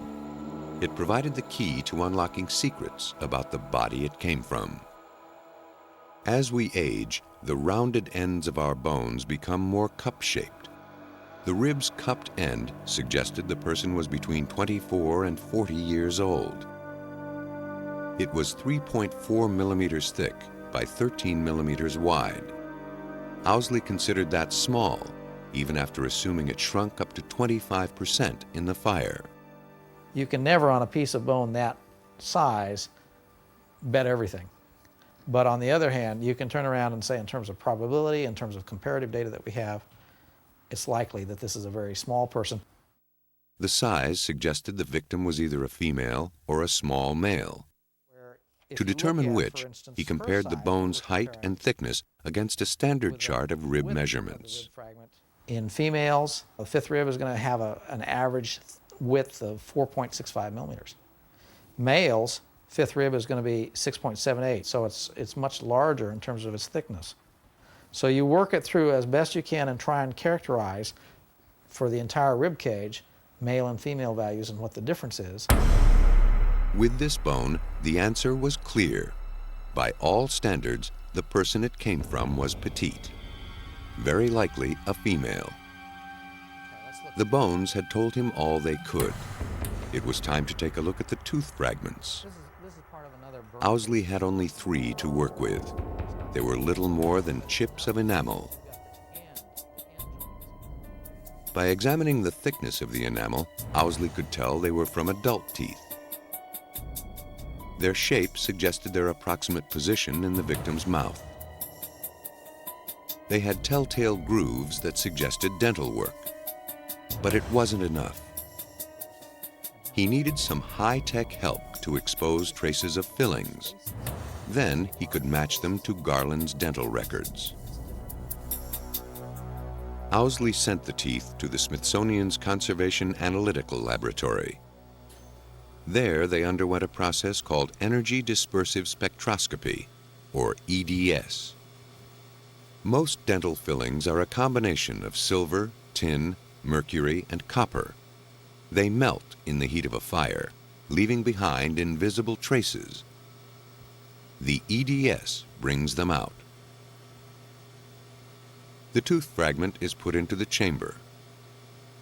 Then the air is drawn out, creating a vacuum. An electron beam bombards the sample. It can be aimed very precisely. The EDS provides a 3D image, so the operator knows where to point the beam. The stream of energy excites electrons in the sample, causing some of them to fly off. Some elements give off more electrons, some produce fewer. By measuring the electrons spewing from the sample, the EDS determines what elements it's made from. The results come out as a graph of peaks and valleys. Each peak represents a different element. Its height corresponds to the amount of the element in the sample. The graph was printed out and given to Owsley to analyze. This is an area here on this count, fragment 1, where we're scanning on the tooth surface. You can pick up the peak for calcium, peak for phosphorus, and those are normal tooth enamel. On that same fragment, if you go to a different location, here now we're starting to get a peak for tin, indicating the presence of tin on that tooth surface. The EDS showed that 2 of the fragments had traces of copper, and all 3 had traces of tin. Because the metals were found only on specific parts of the teeth, Owsley concluded that they were the remains of fillings, not contamination from the metal drum. He had already determined from their shape that he had fragments of premolars. Now he knew they all had fillings. With this information, he was ready to compare his findings against Marilyn Garland's dental records. So working with a dentist, I sat down, we went through and figured out which teeth she'd lost in life, which teeth had fillings, what types of fillings they were, and we would prepare a dental chart. And this is a basis for comparison with the dental fragments that we had. Most of Marilyn Garland's premolars had fillings. So the fact that all of the fragments also had fillings was consistent with her dental records. So I could never really say that it was absolutely this tooth or that tooth, but I could say that she in life had those teeth. And of those, 7 of those 8 teeth had fillings, and I've got 3 fragments of those teeth, and all of them have fillings. So it's a consistency there. It's a point that seems to support this association. So it's just one bit of evidence. Those bits of evidence added up to create a portrait of a victim that was alarmingly similar to Marilyn Garland. Marilyn Garland, age 35, stood 5 feet 2 inches tall and weighed 115 pounds. Obviously, they couldn't positively say that it was her, but he was able to say that it was a petite female, possibly white female, between the ages of 25 and 35. I mean, it really narrowed it down, which was, you know, surprising to me, just to find some remains, charred remains, to be able to look at him and obtain that much information from him. That was surprising. Awaiting trial, Danny King learned that he'd left enough evidence for scientists to come so close to identifying Marilyn Garland. Rattled by the news, he made one more mistake. Danny King confessed a second time, this time to an inmate at Summit County Jail, and the inmate ended up telling us about it. And Danny King even told him where he had disposed of the gun. King admitted stashing the gun in a storm sewer behind a restaurant. Detective Todd drove to the location and found it immediately. Police had all they needed: the confessions, the burned barrel, the weapon, and Doug Owsley, who turned a handful of splintered bones into rock-solid evidence. I've been involved in a number of cases where you're searching for a missing person. You know that person in your heart, you know that person's dead. And they may even have good, strong evidence as to who's behind this. But without that body being recovered and without that physical evidence, you still could go to trial, but it gets much more difficult. It gets, you need a lot of good physical evidence, and a skeleton or a body is going to be a critical thing. Danny King was found guilty of murder. He was sentenced to 21 years to life. Generations of murderers have relied on fire to hide their crimes. But some little detail always lingers for those who know what to look for. In Tennessee, investigators depended on scorched bones to divine not only a dead man's identity, but also the strange circumstances of his death. On January 15, 1981, a house burned to the ground in Kingsport, Tennessee, before the fire department could save it. The owner, James Grizzle, hadn't been seen since the blaze.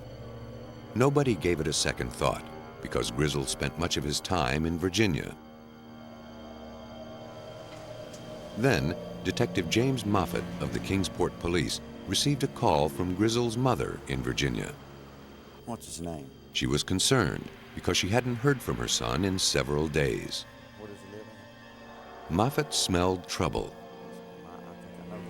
He knew that Grizzle had hired a live-in handyman named Stephen Leon Williams to help renovate the house. Williams was not a model citizen. I knew Stephen Leon Williams, and I was investigating him on some burglaries. And I knew that Mr. Williams was living with Mr. Grizzle in Hawkins County. I talked to Mr. Grizzle probably about a week before his house burned about Leon. The fire department didn't look for a body once the blaze was out. But after hearing from Grizzle's mother, Moffett began to suspect something more than a house fire. If Grizzle was in the house when it burned, his remains would still be there. Moffett would need an expert to determine if Grizzle's death was an accident or murder. He called state forensic anthropologist William Bass. It's an interesting case because most houses that have burned down, the fire department's been there, lots of people have walked through the area. This was one of the few cases in which nobody had walked into this house at all. So you got there and the house had burned down, and there were no footprints in the house at all. So we were the first ones in there. See over here. The undisturbed condition of the site assured Bass that any signs of foul play would still be there. Mr. Grizzle may be in there. Moffett pointed out the locations of the bedrooms, kitchen, and living room so Bass could get his bearings.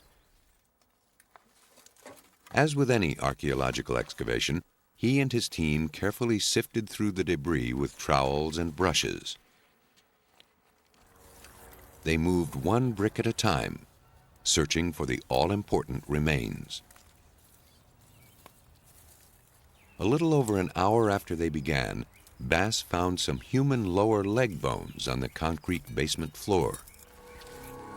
Before long, scattered bones started coming out of the rubble, and with them, a horrible story began to emerge. The body had been lying on its back, but the legs were up over the body, as if you lay down and take your feet and pull them up to your head.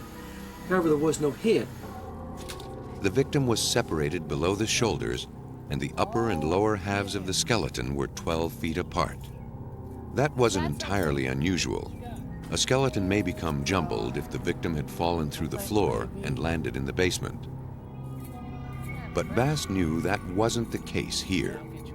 Had the body fallen, he would have found debris between the skeleton and the concrete. Bass found no debris. In fact, the victim was fused to the floor. It's like taking a piece of meat and putting it in a hot skillet.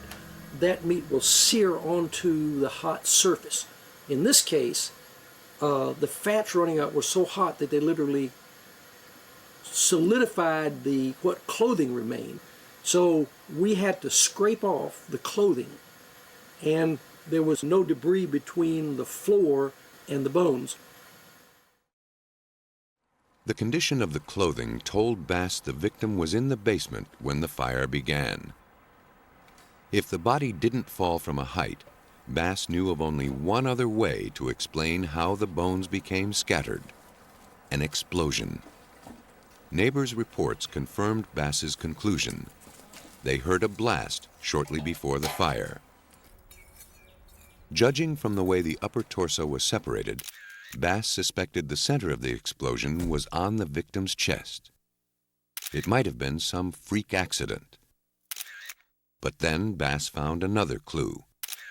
The flattened remains of a spent bullet lay upon the basement floor, just below the victim's heart. Bass could tell from its mushroom shape that it had traveled through the victim and flattened against the concrete. At first glance, it looked like homicide. But homicide cases are won on hard facts, not speculation.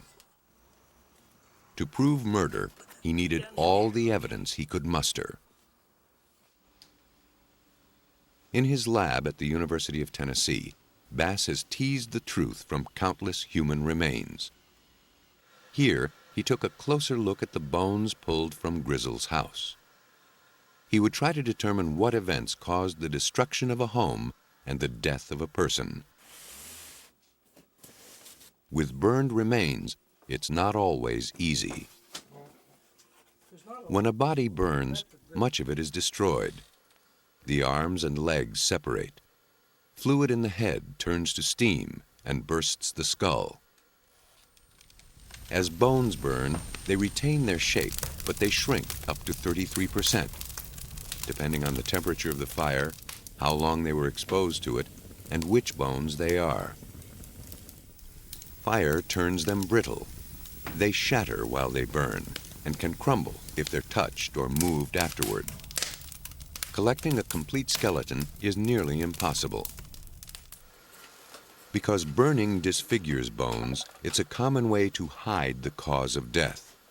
Investigators must learn to distinguish the subtle differences between damage caused by fire and damage from a murder weapon. Bass demonstrates that even a bullet in the head can go undetected unless the forensic investigator knows how to find it. All of these pieces were all together in a jumble. We x-rayed this, and there is little flakes of lead in the bone, indicating, hey, this individual's been shot. Then we wanted, can we determine where this individual was shot? So we sat down and started putting the skull together, all of these pieces, and sure enough, here comes your entry wound right there. Joanne Bennett, a student of Dr. Bass, is hoping to find a more efficient way to recognize injuries not caused by fire. In her research, she experiments with bone scraps from pigs. First, she damages them to simulate foul play, then burns them to see how they change. We designed several different traumatic events to address to address the trauma that anthropologists recognize. Bennett and other graduate students saw, strike, and stab a variety of pig bones. The bones are then photographed, x-rayed, and sketched to record every nuance of the damage. Once the bones have been cataloged, the students burn them. If they're lucky, they use a house scheduled to be torched for fire training. The goal is to simulate as closely as possible a real-world situation.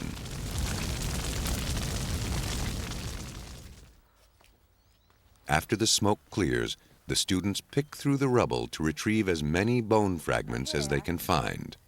Oh, I found one. They take the bones back to the lab and examine them to see if they can detect the marks they made. The marks made by a scalpel or saw blade survived the fire with no problem. The fine striations of the saw can even be seen with the naked eye. The marks made by the hammer are less easy to discern. Bennett is just starting her research. As she and her colleagues experiment with a wider sample of bones, she feels confident they'll come up with some guidelines forensic investigators can use in the future. With the remains in his lab, Bass pieced together the sorry events that transpired in James Grizzle's house. The flattened bullet and scattered bones suggested murder. The color of the bones backed that up. As bones heat up, their color changes. Forensic investigators depend on that to estimate the fire's temperature. Especially hot flames suggest an accelerant like gasoline was used. And that means arson. At about 545 degrees Fahrenheit, bones turn reddish or grayish brown. Between 970 and 1200 degrees, they turn black. Over 1200 degrees, all the organic material burns out, leaving a white shell of calcium. The remains in Grizzle's house were white. They must have burned at about 2000 degrees, indicating the use of an accelerant. Bass concluded the fire was deliberately set. Now, Bass was sure he could prove homicide. The burned remains told him that the victim was shot to death, the body blown apart, and the house set on fire to hide the crime. But who was the victim? Though reasonably certain it was James Grizzle, Bass had to prove it beyond a reasonable doubt. Without naming the victim, Moffat couldn't catch his murderer. To identify the victim, Bass first examined seams in the skull, called sutures. They slowly close as we grow older and are gone by age 40. Inside the skull of the victim, the sutures had disappeared. On the outside, they were almost completely gone as well. Now this would indicate that he was not only 18, but was, middle-aged. You get at least 30s, so forth. Age can be determined another way, by looking at the joint surfaces of the bones. As people age, the body deposits more bone around the joints, causing a condition called arthritic lipping. It begins in the late 20s or early 30s and increases with age. The lipping was consistent with someone in his mid-30s. James Grizzle was 38 years old. Bass next examined the external occipital protuberance, the bulge on the back of the head, to determine the victim's sex. The structure is larger in males than in females. It left Bass with little room for doubt that the victim was male. This is one of the best ones I've ever seen. This is a classic textbook case of an external occipital protuberance, which would indicate that this individual was a male. So by just this little piece, you could get not only sex, but age with that right there. From the evidence, Bass determined the victim was a white male in his mid-30s, a description consistent with James Grizzle, but not close enough to hold up in court. To be absolutely positive, Bass relied on Grizzle's dental records. You have this tooth with a filling that's attached to the tooth after the fire. So we asked the police if they could find from the family a dental record of him. We knew he'd been to the dentist because you could see there were fillings in here. Bass compared the structure of the tooth and the shape of the root. From Grizzle's dental records, he was able to make his final determination. This was the skeleton of James Grizzle. The teeth provided Bass with a quick and easy way to make a difficult identification. But it was important that he first tried to make the ID using the bones. Otherwise, he'd have no way of knowing if more than one victim was buried in the rubble. If the bones and teeth all suggest the same person, Bass can be confident only one victim was buried there. That person was James Grizzle. Based on this information, Detective Moffat had a case against Leon Williams. It was further bolstered by the discovery that Williams had stolen James Grizzle's truck and forged his checks. Faced with the evidence, Leon Williams confessed. In his confession, he confirmed Bass's careful reconstruction of the crime. He shot James Grizzle in the basement, poured gasoline throughout the house, strapped an explosive to the victim, and when it went off, it set the house on fire. For his crime, Leon Williams was sentenced to life. If you don't destroy the evidence, if you don't bring in a bulldozer and clean it all off or something like that, the evidence is there. If you know what to look for. It takes you a while, but we were able to reconstruct the events that occurred in this case exactly the way the individual who was charged and convicted said it happened. William Bass unmasked a killer who went to great lengths to disguise his crime. Elsewhere, a man went to greater lengths to bring the bones of his missing brother back from Guatemala. Guatemala, 1985. A country caught in a civil war between the government and communist guerrillas. In the outlying villages, the government appoints civil patrollers, an armed militia made up of civilians. Everyone must serve 1 day a week. The government provides guns, but no training. It instructs the militia to patrol for communist rebels, but nobody patrols the militia. For hungry young journalists, 1985 was an exciting and dangerous time to be in Guatemala. Freelance American journalist Nick Blake and photographer Griffith Davis underestimated that danger. In their pursuit of a story, they headed into a remote part of the country and vanished. Nick Blake's brother Randy did all he could to uncover what happened. My brother disappeared in March of '85. I'd been doing requests with the State Department and 4 or 5 other federal agencies who would be in a position to know things, such as the CIA and the National Security Agency and others for ever since, probably 1987. Randy Blake found only dead ends. Then, a year and a half into his search, he heard an unconfirmed story from an American teacher in a village in Guatemala. We would go to little fiestas with them and so forth, and you got to know them, and they would talk about the gringos that got killed by the Civil Patrol.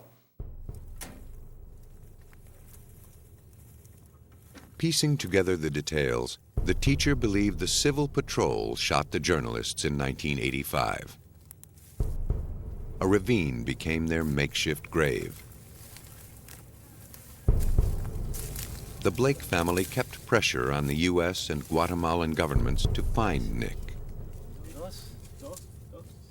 To hide the crime, the Civil Patrol retrieved the skeletons and burned them in a raging bonfire.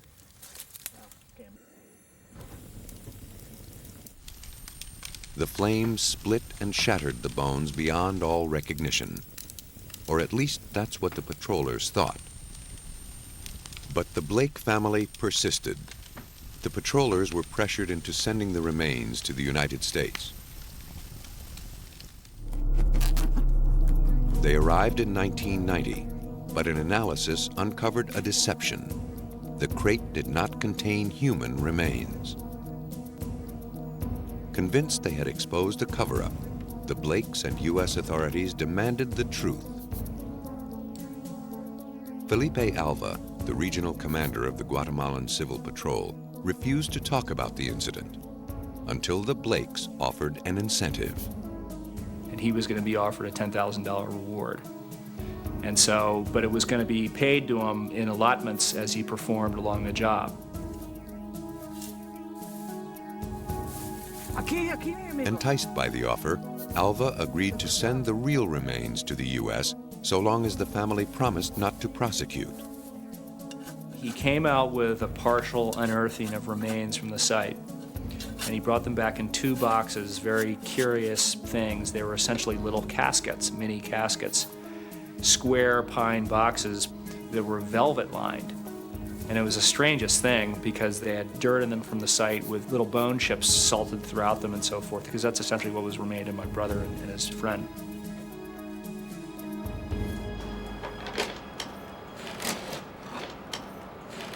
The grim homecoming occurred without ceremony at a loading dock behind the Smithsonian Institution in Washington, D.C. The unmarked remains had traveled over 3,000 miles to get there. Navigating through a maze of deception and lies. But more work lay ahead before the Blakes could put their loved one to rest and find the closure they sought. This time they had to be certain the bones in the crates were truly Nick's and Griffith's. For the delicate task of identifying the remains, they pinned their hopes on forensic anthropologist Doug Owsley. When the crates arrived, they were x-rayed to see if they required special handling to avoid damage.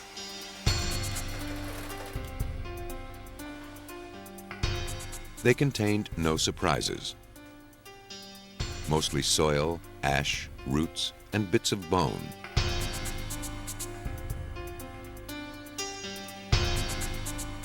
Then Owsley and his team sorted the bones. It was immediately apparent the remains were human. They also found a duplication of parts and a color difference. Owsley was certain these were the remains of 2 people. Out of 150 pounds of dirt and debris, they recovered about 2 pounds of incinerated bone. The largest of the more than 1,600 fragments was just 3 inches long. But Owsley was fortunate. Some of the fragments came from the occipital protuberance at the back of the skull. The large size of the specimens indicated both were male. But they could have been almost any 2 men. Then he found a nickel-sized piece of bone that made all the difference. It was a fragment that fits in the forehead and forms a ridge or crest for the sinuses inside the skull. It's called the frontal crest.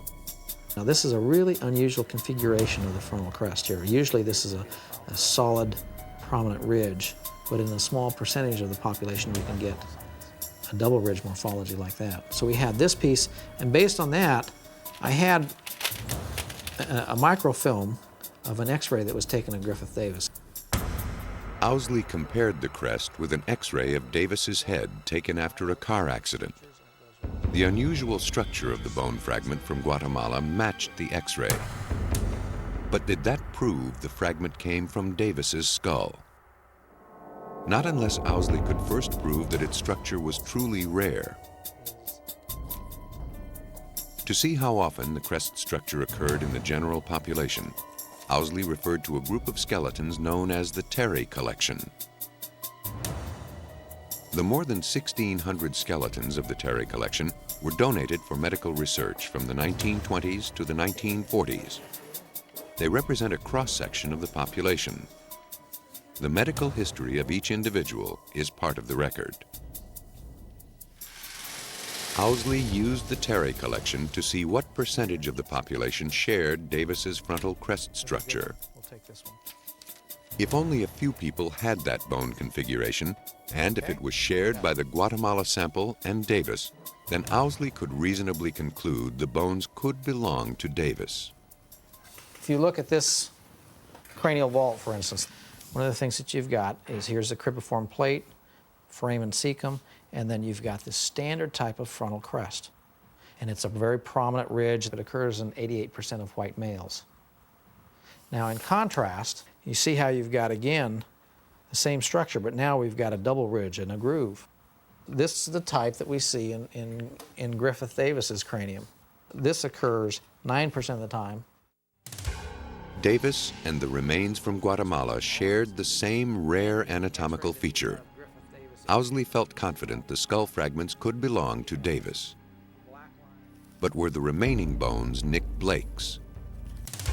The limited sample enabled Owsley to perform only one more test, determining the relative age of the bodies. For this, he relied on the sutures in the skulls.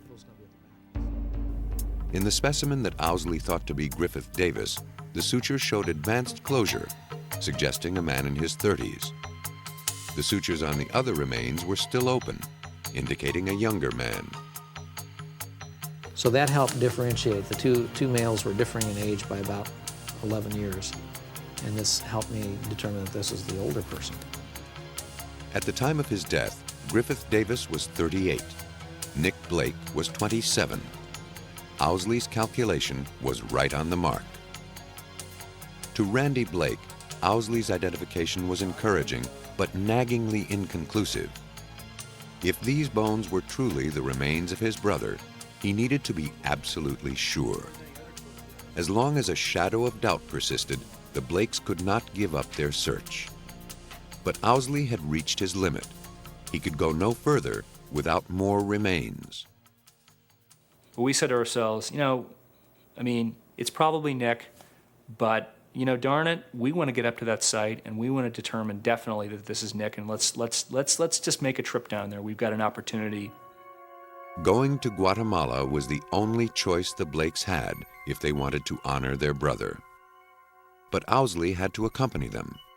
Only he could provide the assurance the Blakes had waited so long for. Together, they would retrace the final steps of Nicholas Blake and Griffith Davis. With forensic anthropologist Doug Owsley's help, Randy Blake felt he was close to finding his brother. He knew that the only way to claim Nick's remains was to retrieve them himself.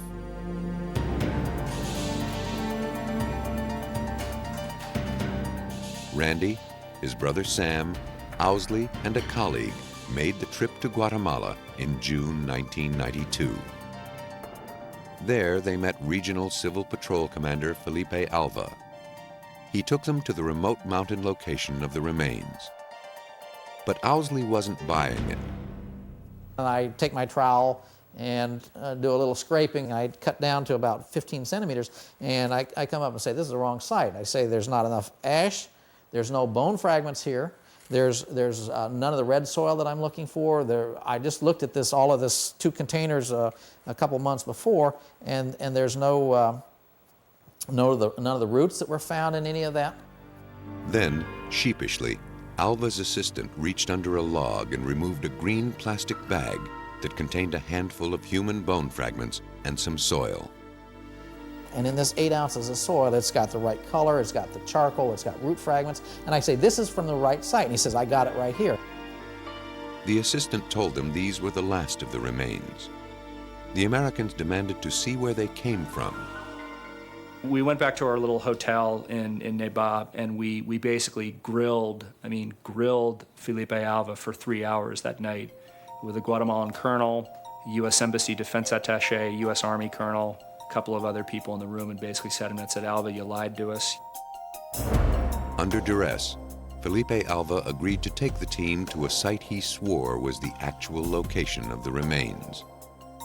When they arrived 2 days later, Owsley looked it over with a skeptic's eye.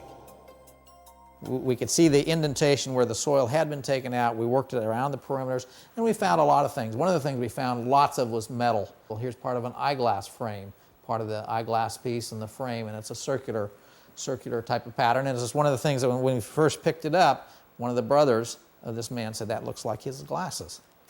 So we knew that we were in a very significant spot. Now certain they had the right spot, the team collected all they could and headed home. It was almost like tailor-made for Doug Owsley. I mean, it was so perfect because he you know, we were so lucky to have him in that one day, because clearly a deception was planned and was being executed, clearly. And he just totally blew it out of the water by being there, and allowed us to have the ammunition to get this guy to come clean. Among the bones Doug Owsley carried back with him were fragments of a shattered jawbone. They still held some of the teeth and all the roots. They would enable him to make a direct comparison to Blake's dental records. From the dental records that we had of him in life, we knew that he had impacted third molars. And they had come in at an angle where the third molar had bumped into the second and had gotten locked up. And so what it had actually done is wore a contact or a wear facet into the side of the second molar. And it had a very distinctive root associated with it. From the shape of the teeth and roots, Owsley was able to positively identify Nick Blake. For the Blake family, it marked the end of a grueling, emotional ordeal. Now they could grieve Nick's loss and give his remains a proper burial. That meant everything, to repatriate his remains and bring them back and bury them in a cemetery and give them a grave marker, which we did. Not enough remains of Blake or Davis were recovered to confirm they were shot. For the Blakes and the Davises, that was no longer important. Bringing Nick and Griffith home was enough. From the ashes of murder rise lingering clues, transformed but never erased. As scientists learn to read their meaning, they can restore what the fire has taken. And by doing so, find a loved one or catch a killer.